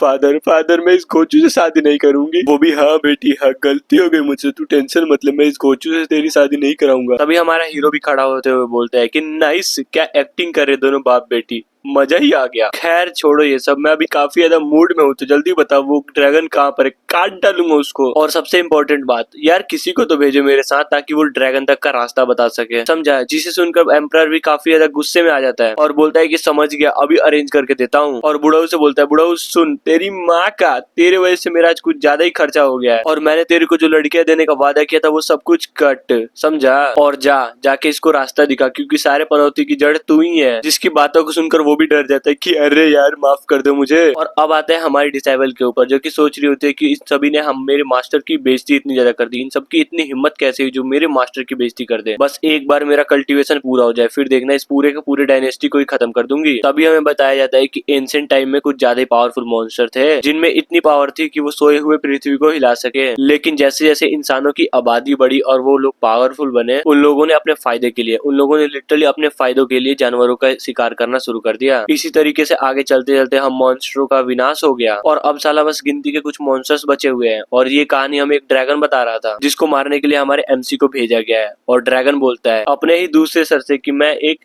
9 हेडेड फ्रूट ड्रैगन हूँ, और मैं इतने दिन से जिंदा इसलिए रहा क्योंकि मुझे सरवाइव करना आता है। और सरवाइव करने की सबसे अच्छा निंजा टेक्निक ये है कि अपने आप को दुनिया के सामने कमजोर दिखाओ, समझे। और दूसरा जो कि पानी के अंदर था, वो भी बोलता है बिल्कुल, तुमने बिल्कुल सही बोला। लोगों को ऐसा लगता है कि हम सिर्फ एक सर वाले ड्रैगन हैं, लेकिन किसको पता हमने आपने 8 सर पानी के अंदर छिपा के रखा है। तभी तीसरा बोलता है सही बोले, जब तक हम पावरफुल नहीं बन जाएंगे तब तक हम यही नौटंकी करेंगे। और मुझे नहीं लगता कि पानी के बाहर एक सर को देखकर कोई भी पावरफुल कल्टीवेटर हमें मारने की कोशिश करेगा। आफ्टर ऑल हम उसको कमजोर दिखेंगे ना, और वो पावरफुल बंदा हम पे क्यों ही अपना टाइम वेस्ट करेगा। तभी चौथा सर बोलता है कि लेकिन एक बार याद रखना, अगर ये तकनीक काम नहीं किया तो कुछ ज्यादा ही गड़बड़ हो जाएगी। जिसे सुनकर ऊपर वाला सर बोलता है कि अरे यार टेंशन मत ले, करेगा, ये जरूर काम करेगा। हमें बस कल्टीवेटर्स को खाकर अपनी पावर बढ़ाने में ध्यान देना चाहिए। बस तुम देखो, बात ऑलरेडी फैल चुकी है कि यहाँ पर ड्रैगन अपीयर हुआ है, तो हो सकता है हमें मारने के लिए कोई फाउंडेशन या गोल्डन कोर का बंदा आ जाए। इसीलिए बस इंतजार करो, फिर हम उसको खा लेंगे, फिर देखना मजा ही मजा। फिर आते हैं अपने मेन कैरेक्टर के पास, जो कि अपने हाथों से फोकस करते हुए बोलता है कि नाइस, यानी कि यही है वो ड्रैगन। बढ़िया है, तुम्हारी किस्मत अच्छी है जो मैं यहाँ पर आया हूँ। चिंता मत करो, अगर तुम पसंद आ गए ना तो आज बनेगा ड्रैगन कबाब, समझे। अरे बिल्कुल मैं तो बस यही चाहता हूँ कि बस वो ड्रैगन किसी तरीके जल्द से जल्द खत्म हो जाए। लेकिन एक बात मुझे समझ नहीं आ रही कि आप तो कल्टीवेटर हो ना, उसके बाद भी आपको उड़ना नहीं आ रहा। हाँ? पर कैसे। जिसे सुनकर एमसी बोलता है कि यार क्या बताऊं, बस तुम ऐसा समझो कि मैंने अभी तक अपनी शक्तियां पहचानी नहीं है, बस एक बार पहचानने दो, फिर देखना हवा में उड़ जाऊंगा। लेकिन मैं थोड़ी देर के लिए तुम्हारा बोट ले सकता हूँ क्या। ये भी बोलता है कि हाँ बिल्कुल आप ले सकते हो, लेकिन उस लकड़ी का तलवार का क्या, कहीं आप उस लकड़ी की तलवार से उस ड्रैगन को मारने का तो भी नहीं सोच रहे हो ना। जिसे सुनकर वो भी बोलता है कि क्या कहा रे बुड्ढे तूने, जिसका खड़ा नहीं होता वो मेरी खड़ी तलवार के बारे में कुछ बोलेगा। चेक करूं क्या धार, वो भी तुम्हारे घोड़े को काट कर। क्या क्या घोड़ा काटेगा, वो भी मेरा। नहीं यार, मैं तो बस ये सोच रहा था कि वो ड्रैगन की चमड़ी कुछ ज्यादा ही मोटी होती है, तो क्या सच्ची में उस ड्रैगन की चमड़ी इस लकड़ी की तलवार से कट भी पाएगा। ठीक है मैं समझ गया, वैसे भी तुम्हें डरने की जरूरत नहीं है। मेरी जो स्वॉर्ड तकनीक है ना वो कुछ ज्यादा ही पावरफुल है और उसको कोई रेंज की जरूरत नहीं पड़ती। अगर मैंने इस लकड़ी के स्वॉर्ड यूज ना करके अगर एक असली तलवार यूज करता तो उसके एक स्लैश से तुम्हारा का पूरा किंगडम ही गायब हो जाता, समझे। जिसे सुनकर बुढ़ा भी लेके है क्या क्या सच्ची में, लेकिन कोई बात नहीं, मैं भी देखता हूँ। देखना है तो तुम्हें सच्ची में देखना है, बाद में मत बोलना कि मजाक मजाक में पूरा किंगडम ही गायब कर दिया। जिसकी बातों को सुनकर डिसाइबल भी मनी मन सोचती है कि क्या फेंकू मास्टर है, पूरा का पूरा फेंकने का लिमिट ही क्रॉस कर दिया। वो अलग बात है कि मेरे सामने फेंकते हैं, लेकिन अब इनको देखो हर जगह जाके फेंक रहे। मैं तो इनको छोड़ देती हूँ कि मेरी मास्टर है, लेकिन इन लोगों का क्या, इन लोगों के सामने क्यों इतना ज्यादा फेंक रहे हैं। लेकिन एक बात तो माननी पड़ेगी, ये मास्टर मुझे शुरुआत से ही सस्पिशियस लगता है, और ऊपर से इनके पास वंडरफुल ट्रेजर, तो शायद हो सकता है कि ये उस ड्रैगन को भी संभाल ले। बाकी मैं हूँ ही ना यहाँ पर, खतरा बढ़ते ही मास्टर को बचा लूंगी। ये सही प्लान है। अब आते हैं ड्रैगन पर, जो कि कुछ तो नोटिस करता है और जैसे ही पीछे मुड़ता है वहाँ पर हमारा एमसी नौवा चलाते हुए पीछे आ रहा था, जिसे देखकर ड्रैगन भी लाइक ओह फाइनली यहाँ पर एक कल्टीवेटर आ ही गया। नाइस, चलो देखता हूँ इस कल्टीवेटर की पावर कितनी है। अगर गोल्डन कोर या नार्सल सोल में से हुआ तो मजा ही आ जाएगा। और देखता है कुछ ज्यादा ही अच्छी तरीके से देखता है कि हाँ ये ठीक है, प्रेजेंस खतरनाक लेवल किया और ऊपर से ऑरा भी खतरनाक है, लेकिन लेवल है क्या। और मनी मन सोचता है कि इसकी माँ का, ये तो क्यों रिफाइनिंग लेवल का है बे। अपना हीरो भी फुल एटीट्यूड में बोलता है कि हेलो अपुन का नाम इकोंग है, मैं इसलिए यहाँ पर आया हूँ ताकि तुम्हारी ले सकूं। तो बोल तेरी कोई लास्ट विश, अगर कोई माल वाल ठोकना है तो जाके ठोक ले, समझा। जिसे सुनकर मॉन्स्टर भी भड़कते हुए बोलता है कि अपमान, कुछ ज्यादा ही बड़ा अपमान कर दिया। तेरी हिम्मत कैसे हुई मेरे सामने ऐसा बोलने की? नहीं छोड़ूंगा, बिल्कुल नहीं छोड़ूंगा। तभी एमसी बोलता है कि अरे यार एक मिनट रुक तो जाए, मैं कुछ चेक तो कर लूं। जहाँ तक मुझे पता है तू तो एंशिएंट बीस्ट 9 हेडेड ड्रैगन है ना? हाँ? तो तेरे बाकी के सर कहाँ पर है? ये सुनकर वो भी चौंक जाता है कि क्या आखिरकार तुम्हारा मतलब क्या है? आखिरकार किसी ड्रैगन के 9 सर भी हो सकते हैं क्या? बिल्कुल भी नहीं। मेन कैरेक्टर भी लाइक ओ चाल, यहाँ पर कुछ ज्यादा ही बड़ी चाल चली जा रही है। मतलब सच्ची में यार पूरे के पूरे 8 सर को पानी में छिपाकर यहाँ पे नॉर्मल ड्रैगन बना जा रहा है। नाइस। तभी हमें सारे के सारे ड्रैगन्स को दिखाया जाता है जो कि सच्ची में कुछ ज्यादा ही खतरनाक लग रहा था। तभी बाहर वाला ड्रैगन भी बोलता है कि मुझे विश्वास नहीं हो रहा कि एक मामूली सा क्यूआई रिफाइनिंग का बंदा मेरी सालों की तपस्या को पहचान गया। लेकिन चिंता मत करो, मैं तुम्हें इजीली खा भी जाऊंगा। तो बोल, यहाँ पर आने के बाद कुछ पछतावा तो नहीं हो रहा ना? मेन कैरेक्टर भी लाइक पछतावा? बिल्कुल भी नहीं। चलो मैं तो सोच रहा हूँ कि तुझे खाऊंगा कैसे, तेल में पका के या फिर कच्चा। जिसकी बातों को सुनकर ड्रैगन की भी बिल्कुल लहर जाती है और अटैक करते हुए बोलता है, साले कमीने कहीं के तेरी इतनी हिम्मत, नहीं छोड़ूंगा, बिल्कुल नहीं छोड़ूंगा। इधर हमारा एमसी फुल तैयार था कि आज अब इसी नरसंहार होगा। लेकिन जैसे वो ड्रैगन उसके पास पहुंचता है तभी वो कुछ फील करते हुए बोलता है कि क्या आखिरकार ये क्या हो रहा है मेरे साथ? कुछ ज्यादा ही डर लग रहा है मुझे। लेकिन ये बंदा तो क्यूआई रिफाइनिंग का है ना, तो इसकी बॉडी से इतनी ज्यादा पावरफुल एनर्जी कैसे निकल रही है? साला विश्वास ही नहीं हो रहा। तभी हमारा हीरो भी एक मामूली से अटैक करता है जो कि ड्रैगन की तरफ सीधा बढ़ जा रही थी, जिसे देखकर बुड्ढा भी बिल्कुल पूरा खुश कि वाह यार क्या जबरदस्त स्वॉर्ड तकनीक है। अब तो वो ड्रैगन गया काम से। नाइस। तभी वो अटैक ड्रैगन को लगती है और बूम, और एक बहुत जोरदार धमाका होता है जिसका प्रेशर बहुत ज्यादा खतरनाक होता है, जो कि दूर खड़े बुड्ढे को भी ढकेले जा रहा था। लेकिन क्या मॉन्स्टर को कुछ भी नहीं हुआ और वो तो बिल्कुल खुश कि क्या क्या यही तो तुम्हारा सबसे मोस्ट पावरफुल अटैक? मुझे तो नहीं लगता। फिर आता है इस बुड्ढे की तरफ जो कि देखता है कि ड्रैगन अभी भी जिंदा है। इसकी वजह से इसकी तो बिल्कुल फाट जाती है कि इसकी माँ का ये क्या हो गया बे,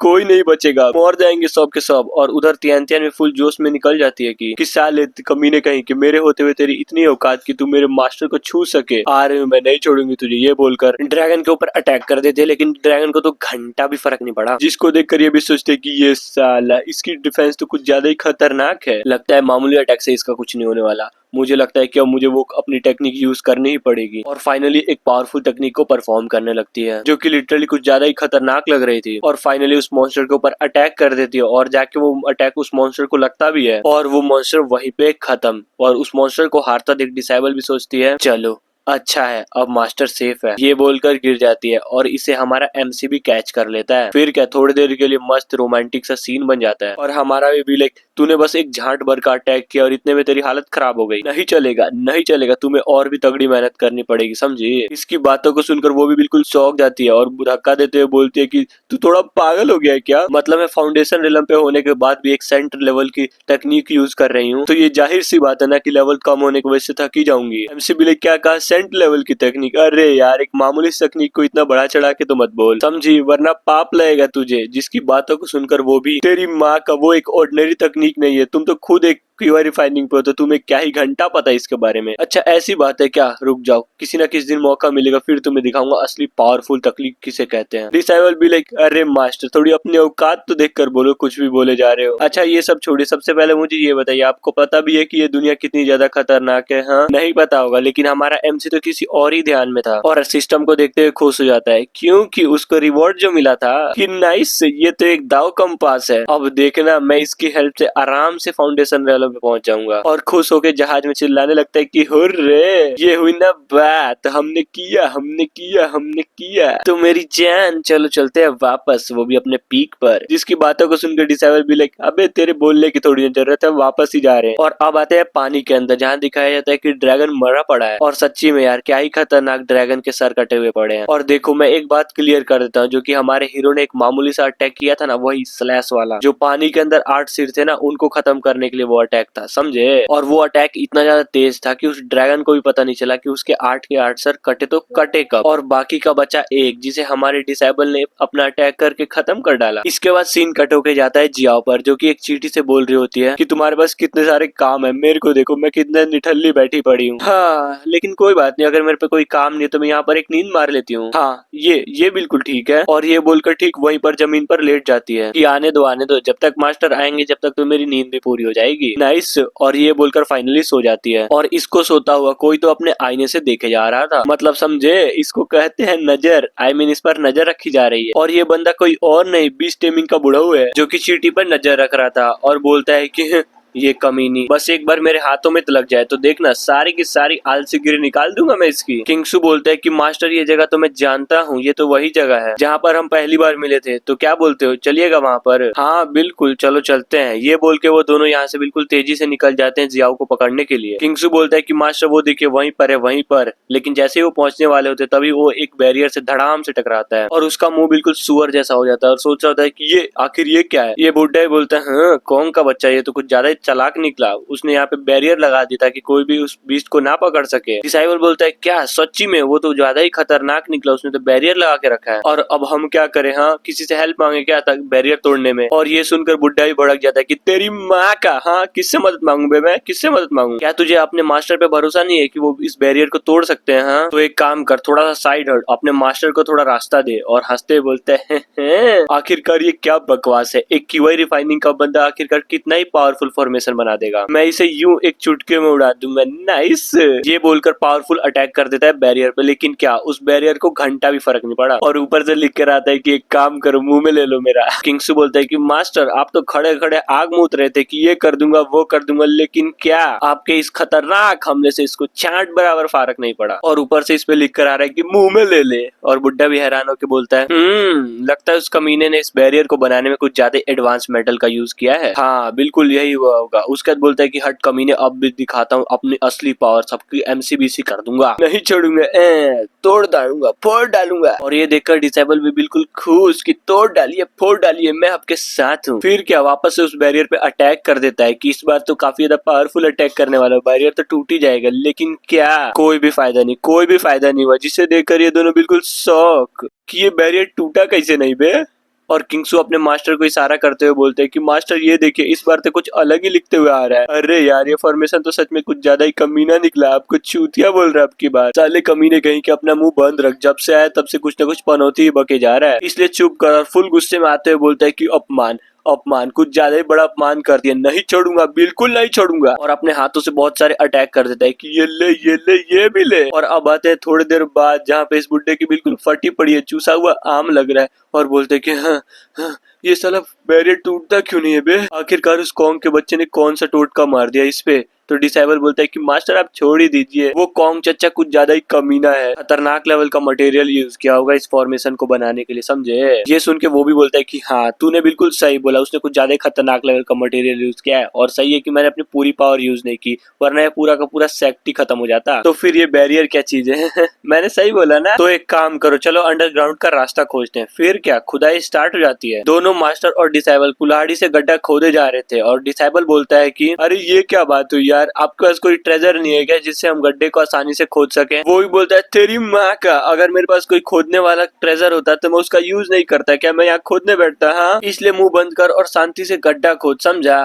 तभी डिसेबल एक चीज नोटिस करता है कि हाँ आखिर ये क्या चीज है, कहीं कोई खजाना तो नहीं है ना? और बोलता है कि मास्टर ये देखिए मुझे लगता है कि कोई प्रीशियस खजाना मिला है। मास्टर बोलता है कि हाँ तुझे खजाना मिला है, कहाँ मिला है मुझे दिखा। और जैसे ही वो खजाने को देखता है उसकी आंखें बिल्कुल फटी की फटी रह जाती है और चिल्लाते हुए बोलता है कि नहीं यार मत मत खींच उसे। लेकिन क्या वो पहले उस चीज को निकाल चुका था और बुड्ढा भी मिले के बेवकूफ बेवकूफ बेवकूफ है तू साला, अबे यार ये क्या किया तूने, तूने तो डीमन सप्रेसिंग पिल को बाहर निकाल दिया, अब वो डीमन सेक्ट का इंसेस्टर बाहर आ जाएगा और पूरा का पूरा सेक्ट खत्म कर देगा, यार तूने ये क्या किया? जहाँ पर मास्टर को रोता हुआ देखकर बोलता है कि क्या सच्ची में वो इतना पावरफुल है? तो वो बोलता है कि हाँ वो पावरफुल है। नहीं मुझे तो ये बोलना चाहिए कि वो सबसे ज्यादा पावरफुल है। लगभग 20 साल पहले उसने इस पूरे कॉन्टिनेंट को हिला के रख दिया था और ये इतना ज्यादा टैलेंटेड था कि उसने राइटियस और डीमन टेक्निक्स में सब में महारत हासिल कर लिया था। इनफैक्ट ये इतना ज्यादा पावरफुल हो गया था कि इसको कोई भी नहीं मार पाया था। इसलिए हमारे पुराने सेक्ट के लीडर ने बहुत सारे कल्टिवेटर को इकट्ठा किया और एक अच्छा सा मौका देखकर उसको कैद कर लिया। और उसको कैद में रखने के लिए सबसे ज्यादा इम्पोर्टेंट थी एक की, जो कि आज तुमने उसे निकाल दिया है, जिसे सुनने के बाद वो तो बिल्कुल पूरा का पूरा डर जाता है कि बाप रे ये मैंने क्या कर दिया मास्टर, अब मैं क्या करूं, बचा लीजिए मुझे। तभी वहां से एक अचानक से एनर्जी निकलने लगती है जिसको देखकर बुड्ढे के तो बिल्कुल फाट जाती है कि मम्मी रे सच में इस चूतिया ने कुछ ज्यादा ही गजब कर डाला यार, ये क्या कर डाला, अब बहुत ही लेट हो गई है, कोई नहीं बचेगा, कोई नहीं बचेगा यहाँ पर। उधर वो भी भागते हुए बोलते है कि मास्टर बचा लीजिए मुझे, मैं नहीं मरना चाहता। तभी मास्टर भी बोलता है कि अबे चूतिया वहाँ से निकल, जल्दी भाग, वहाँ से क्या कर रहा है वहाँ वहाँ पर, अरे यार मास्टर तेरी माँ का, तू मुझे यहाँ छोड़ के कहाँ भाग रहे, ले चल मुझे। फिर क्या वो दोनों के दोनों वहाँ से भाग जाते हैं और तभी वहाँ पर एक बहुत बड़ा एनर्जी का ब्लास्ट होता है, जिसके कारण पूरा का पूरा आसमानी एनर्जी से घिर जाता है। और इतने बड़े कांड को होता हुआ देख के सारे के सारे डिसेबल बिल्कुल सोचने लगते कि ये हो क्या रहा है। अभी यहाँ पे कुछ सेकंड पहले दिन थी और अभी रात। तभी दूसरा बोलता है कि क्या पता कहीं यहाँ पर कोई चमत्कार होने वाला हो। क्यों, बिल्कुल मैंने सही बोला ना? हाँ, मैंने बिल्कुल सही ही बोला होगा। फिर अब आते हैं हम सेक्ट लीडर के पास, जो कि इस घटना को देखकर बिल्कुल हिला पड़ा था कि क्या ये कैसे हो सकता है, ये औरत तो उसी डीमन का है। तभी देखते हैं उस डीमन यानी कि उस डीमन एंसेस्टर को, जो कि बोलता है कि फाइनली मैं आजाद हो ही गया। नाइस जिंगी सेट, अब तुम्हारा क्या होगा, कोई भी नहीं बचेगा यहाँ पे, समझे? जिसे सुनकर ये भी बोलता है कि बाप रे, ये कैसे आजाद हो गया, इसे तो कैद में होना चाहिए था ना, कहीं उस की को किसी ने निकाल तो नहीं दिया ना। फिर बोलता है कि बुढ़ऊ मेरी बात ध्यान से सुन, एक काम कर, यहाँ से जा और जितने भी डिसेबल है उन सभी को सेव कर, जब तक मैं इसको संभालता हूँ। नहीं, बिल्कुल नहीं, मैं तुमको यहाँ छोड़ के नहीं जाने वाला। अरे यार तू देखिए, बहुत ज्यादा इंपॉर्टेंट मैटर है, समझा? मैं जानता हूँ कि तू मेरी चिंता करता है, लेकिन मेरी बात समझना, अगर तू और सारे के सारे डिसेबल जिंदा रहेंगे तो ये सेक्ट दोबारा से रिबिल्ड हो सकता है। तू जाना मेरे भाई। तो वो भी बोलता है कि ठीक है मैं जा रहा हूँ, लेकिन तुम अपना ध्यान रखना। फिर अब आते हैं हम अपने हीरो की तरफ, जहाँ पर डिसेबल बोलते हैं कि मास्टर एक बात मुझे समझ नहीं आ रही कि आप सेक्ट में पहुंचने के लिए इतनी जल्दबाजी क्यों कर रहे हैं। मुझे तो लगता है कि आप क्यूआई रिफाइनिंग पर इसलिए हैं क्योंकि आप घंटा भी बाहर नहीं घूमते हैं। तो क्यों ना आज हम थोड़ी देर और बाहर घूमे, ताकि आपको थोड़ी बहुत और नॉलेज मिल सके। तो बोलिए क्या बोलते हैं। तभी हमारा एमसी भी वहीं पे रुक जाता है, जिसको देखकर डिसेबल भी बोलती है कि नाइस, लगता है आपने फाइनली रुकने का मन बना ही लिया। तो चलो ये तो अच्छा है, लेकिन क्या वो इसके लिए नहीं रुका था क्योंकि उसने कुछ नोटिस कर लिया था गड़बड़, यहाँ पे कुछ ज्यादा ही बड़ी गड़बड़ हो रखी है। तभी हमें कुछ डिसेबल को दिखाया जाता है जो कि भागे जा रहे थे अपनी जान को बचा के, कि भागो बीसी भागो वरना मर जाएंगे। फिर क्या हमारी डिसेबल एक डिसेबल को पकड़ते बोलते है कि कहाँ भागे जा रहा है, अपने बाप के बारात में आया क्या रे, जो कहीं पे भी भागे जा रहा है। तो चल बता क्यों इधर उधर भाग रहा है, यहाँ पे चल क्या रहा है। अरे यार क्या घंटा चलेगा, उधर देख, उधर डीमन क्लैन का एंसेस्टर आजाद हो गया है, जो कि सभी डिसेबल को मारे जा रहा है। जिसकी बातों को सुनकर डिसेबल बोलते हैं कि क्या तूने, एंसेस्टर, कौन सा एंसेस्टर। तभी एक बहुत बड़ा अचानक से धमाका होता है। धमाका इतना ज्यादा पावरफुल होता है कि वहाँ पे लिटरली बहुत बड़ा गड्ढा हो जाता है, जिसे देखकर सारे के सारे लोगों की फट चुकी थी। और जहाँ पर डिसेबल मनी मन सोचती है कि बाप रे, इसका हो रहा तो कुछ ज्यादा ही पावरफुल महसूस हो रहा है, अगर मैं सही हूँ तो इसका लेवल वेनरेबल लेवल पर होगा, यानी कि इस पूरे के पूरे सेक्ट में ऐसा कोई भी बंदा नहीं होगा जो इसको हरा सके। तभी सीन शिफ्ट होता है लीडर और उस एंसेस्टर के बीच, जहाँ पर एक बहुत बड़ी खतरनाक लेवल की फाइट हो रही थी और बुड्ढा हार रहा होता है। तभी एंसेस्टर उसको पीछे ढकेलते हुए बोलता है कि कोई नहीं बचेगा यहाँ पे, समझा, नरसंहार होगा यहाँ पे एमसीबीसी। तभी उधर डिसेबल भी डरते हुए बोलते हैं कि मास्टर चलो यहाँ से, भागो यहाँ से वरना मर जाएंगे हम लोग। लेकिन जैसे ही डिसेबल पीछे मुड़ के देखती है तो देखती है कि क्या मास्टर तो वहाँ पे है ही नहीं, और बोलते हैं कि यार मास्टर अब कहाँ चले गए, जल्दी करिए, हमें यहाँ से निकलना होगा। और अब आते हैं फाइट की तरफ, जहाँ पर कुछ ज्यादा इंटेंस लेवल की फाइट चल रही थी, जहाँ पर हमें किसी का पैर दिखाया जाता है जो कि और किसी का नहीं, हमारे एनसी का होता है। और वो भी बोलता है कि नाइस, साला किसी की औकात नहीं है जो मुझे यहाँ पे ढूंढ सके। तभी एंसेस्टर बोलता है कि ये क्या बकवास है, जिंगी सेक्ट तो दिन पर दिन और भी ज्यादा कमजोर होते जा रहा है। चलो तुमसे ज्यादा अच्छा था तुम्हारा वो पुराने वाला एंसेस्टर था, जो कि कम से कम कुछ देर तक मेरे से फाइट तो कर पा रहा था। लेकिन तुम तो इतने ज्यादा कमजोर हो कि पूछो ही मत, तुम तो मेरा एक नॉर्मल सा हमला भी नहीं सह पा रहे। लेकिन तभी लीडर बोलता है कि साले कमीने कहीं के, मैंने अभी तो लड़ना स्टार्ट भी नहीं किया। हाँ मैं मानता हूँ कि तुम कुछ ज्यादा ही पावरफुल हो, लेकिन मेरे होते हुए तुम मेरे सेक्ट का कुछ भी नहीं उखाड़ सकते, समझे। घमंड मानना पड़ेगा, मरने वाले हो फिर भी घमंड, नाइस। लेकिन कितने देर ही टिकोगे। तभी लीडर बोलता है कि साले कमीने, हंसना है जितना हंस ले। लेकिन तू जानता है हमारा जिंगू सेट, जिसे हम स्टार रिवर सेक्ट भी बोलते हैं, लेकिन तुझे पता है इस नाम का मतलब भी क्या है। लेकिन छोड़ो, खैर मैं किसे बताने बैठा हूँ, बस तू इतना समझ कि आज तू मरने वाला है। क्या कहा, मरने वाला हूँ, वो भी मैं, तेरी औकात भी है जो तू मुझे छू सके। अरे चिंता मत कर बालक, तेरे मरने के बाद सबसे पहला काम यही होगा कि सेक्ट को मैं डिस्ट्रॉय कर दूं, समझे। जिसकी बातों को सुनकर लीडर भी एक खतरनाक सा अटैक परफॉर्म करने लगता है और चला देता है, और उस अटैक का नाम फ्यूनिक्स स्टार डिस्ट्रक्शन होता है, जो कि उसको लगती है और उसके शरीर के आर पार हो जाती है। और वो बोलता है कि क्या मैं हार गया, वो कैसे, ये कैसे हो पॉसिबल हो सकता है। और ये देखकर लीडर खुश कि फाइनली मैं जीत जीत ही गया। मुझे पता था ये अटैक सबसे ज्यादा पावरफुल है, इसके सामने साला कोई भी नहीं टिक सकता। लेकिन क्या एंसेस्टर हारा नहीं था, वो तो बस एक्टिंग किए जा रहा था और एक क्रीपी से स्माइल करते बोलते कि है तुझे क्या सच में लगा था कि ये मामूली सा अटैक मेरा कुछ उखाड़ भी पाएगा? बिल्कुल भी नहीं। और दोबारा से अपनी बॉडी को रिकवर कर लेता है। देखा, इसे कहते हैं अमरता का वरदान, मुझे कोई भी नहीं मार सकता। उसे ठीक होता देख लीडर की तो बिल्कुल फट जाती है कि इसकी माँ का ये कैसे ठीक हो रहा है बे? कि क्या ऐसा हो सकता है कि वो अटैक इस पे अच्छे से काम ना किया हो? एंसेस्टर भी लाइक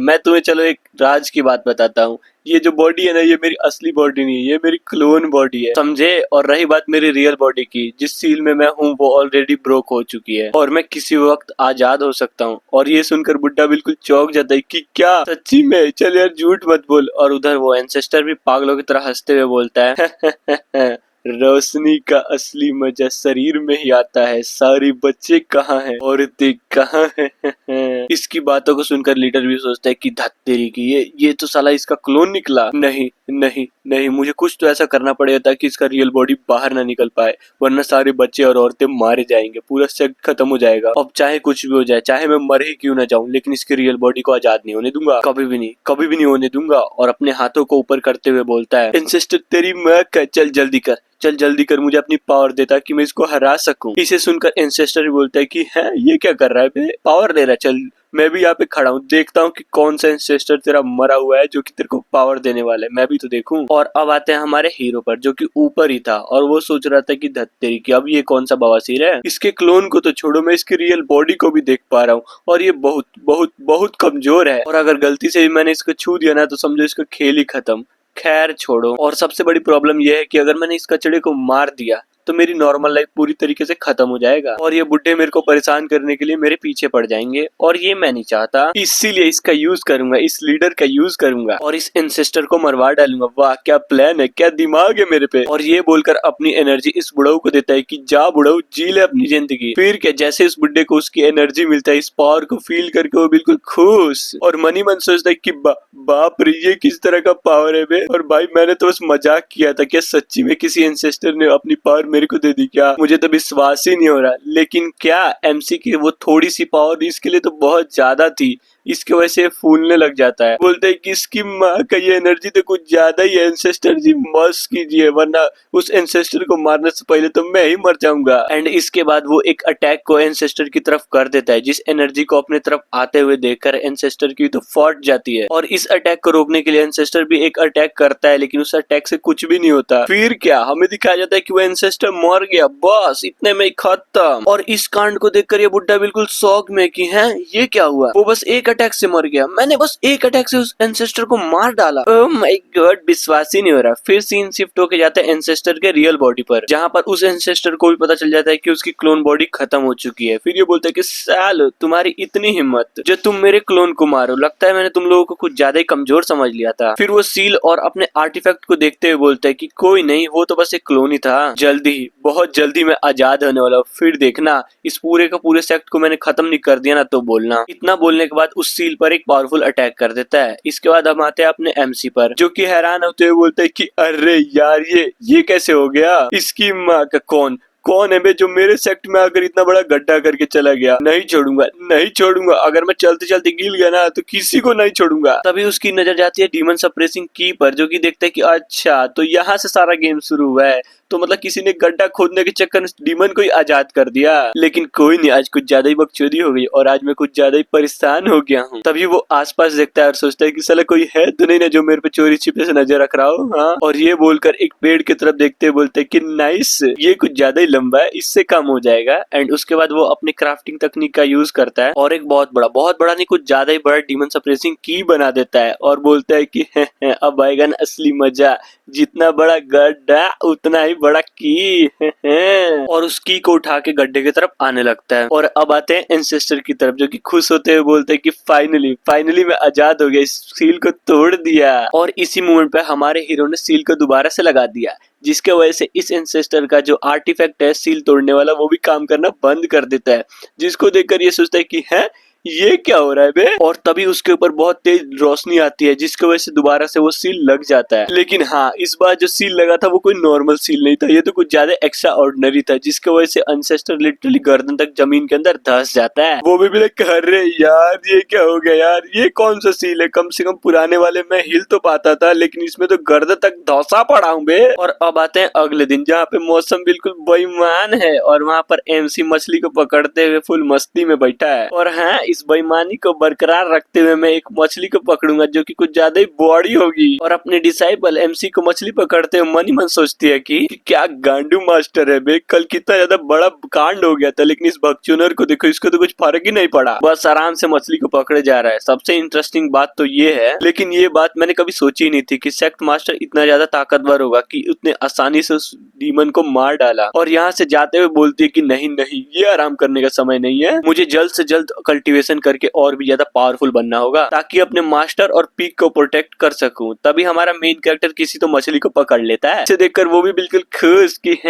फाइनली मैंने पकड़ ही लिया। लेकिन क्या जो उसने पकड़ा था वो मछली नहीं है तो कुछ अलग ही चीज थी, जिसको देखकर हमारा एमसी भी सोचता है कि ये क्या बवासीर है। तभी सिस्टम उसको बताता है, लेकिन क्या बताता है वो तो मुझे नहीं पता, लेकिन जितना मुझे पता है मैं बताता हूँ। ये कंपास काम करता है किसी को ढूंढने का, समझे? जिसे देखकर एमसी सोचता है कि ओ ये हाई लेवल के एट्रीब्यूट के साथ साथ बंदों का ढूंढने का भी काम करता है। नाइस, बहुत बढ़िया। लेकिन क्या एमसी कुछ देखकर बिल्कुल चौंक जाता है क्योंकि उस कंपास से एक बच्चे का फिगर जो बाहर आ रहा था, जिसे देखकर एमसी भी लेके हैं ये क्या चीज है बे? क्या सच्ची में सिस्टम तुम मजाक तो नहीं कर रहा ना? ये भिखारी बच्चा मेरा अगला डिसाइबल बनेगा। और हमें इस बच्चे के बारे में बताया जाता है जिसका नाम बायोचेन होता है। और हाँ, ये एक नॉर्मल बच्चा नहीं है, ये पिछले जीवन में अपने डीमन किंग था, वो भी अपर लेवल का। अगर इसकी कल्टीवेशन के बारे में बात करें तो ये हेवनली डीमन स्क्रिप्चर का यूज करता है जो एक अल्टीमेट डिमोनिक आर्ट होता है। और सबसे इम्पोर्टेंट बात, ये इतना ज्यादा पावरफुल था कि इसने पूरे वर्ल्ड को ही सेटल कर दिया था ताकि इमोर्टल बन सके, और फाइनली बन भी गया। लेकिन क्या करे, देवताओं की तरफ से एक देवी आती है जो कि हजारों सालों से चले आ रहे पीस को एक झटके में खत्म कर देती है और युद्ध का ऐलान कर दिया। और ये लड़ाई बहुत लंबे समय तक चली, जहाँ पर ये डीमन एम्परर हार गया जो कि धोखे के कारण, और एट द एंड उसको कैद कर लिया गया था। और इसके पास भागने का बस एक ही रास्ता बचा था जो कि इसका secret art the reincarnation technique थी। और वो फाइनली अपने इस तकनीक का यूज करता है और अपने आत्मा को शरीर से बाहर निकाल लेता है। पर लेकिन क्या करे, इसकी किस्मत यहाँ पे भी खराब थी क्योंकि अपर रिलम से डायरेक्ट वो आत्मा निकलने के बाद लोअर रिलम में एक भिखारी के अंदर चली आती है। और यही थी इसकी पूरी की पूरी कहानी। और अब आते हैं प्रेजेंट में, जहाँ पर भाई बिल्कुल चौंका पड़ा था कि है ये क्या यार, ये क्या हो गया मेरे शरीर के साथ। लेकिन तभी कोई तो बोलता है कि भाई सुन ना यार, ये जगह तो काफी मजेदार है, लिटरली यहाँ पे ठोकने के लिए बस 300 में माल मिल जाता है। दूसरा बंदा सुनने के बाद है इतने में कितना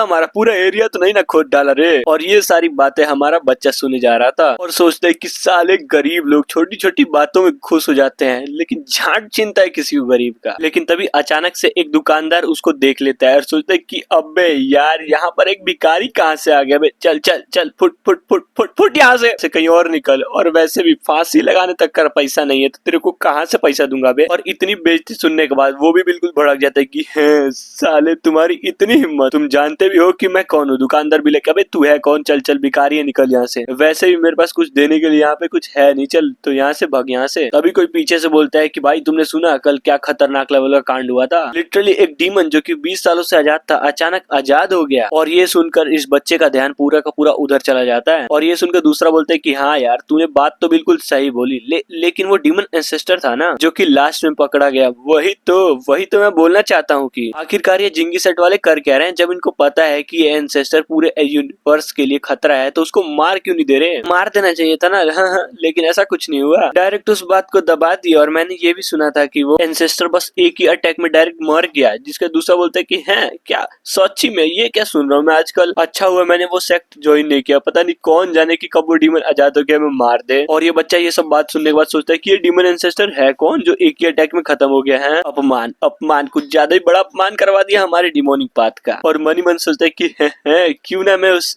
जिंगी सेक्ट के अंदर जाके उस एंसेस्टर को डाइवोर कर लूं, जिसके कारण मेरा बहुत सारा कल्टीवेशन भी रिकवर हो जाएगा। उसके बाद पूरे के पूरे सेक्ट में कब्जा कर लूंगा और अच्छा सा मौका देकर अपर रियलम में अटैक कर दूंगा। हाँ, ये अच्छा तरीका है। और फुल एटीट्यूड बोलता है, महारानी बस तू मेरा इंतजार कर, बहुत जल्दी तू मेरे कदमों में गिरकर माफी मांगेगी। और फिर सीन शिफ्ट होता है एक बुढ़िया की तरफ, जो कि कुछ तो नोटिस करती है। और हाँ, ये भी कहीं पे कैद थी और सोचती कि आखिरकार ये क्या है, इसकी डिमन क्यूआई तो काफी ज्यादा स्ट्रॉन्ग है, यहाँ तक कि उस बुड्ढे से भी बहुत ज्यादा ही है। पर कैसे? और हंसते बोलते कि लगता है इस जिंगी सेक्ट ने कुछ ज्यादा ही बड़ा दुश्मन बना लिया है। और हाँ, इसकी एनर्जी को फील करके ऐसा लग रहा है ये तो बुड्ढे से भी कुछ ज्यादा ही बड़ा कत्लेआम करेगा। और इस पार्ट को आज यहीं रहने देते हैं। और मुझे बताया तुम्हें सीरीज काफी ज्यादा पसंद आ रही है, तुम चाहते हो इस सीरीज को मैं कंटिन्यू कर, कमेंट में नेक्स्ट पार्ट लिखना मत भूलना। और मैंने एक न्यू सीरीज शुरू किया तो तुम जाके देख सकते हो, स्क्रीन पे भी शायद आ ही रहा होगा। और इस चैनल को सब्सक्राइब कर लो क्योंकि इस चैनल पे डेली वीडियोस आ रही है। बाय।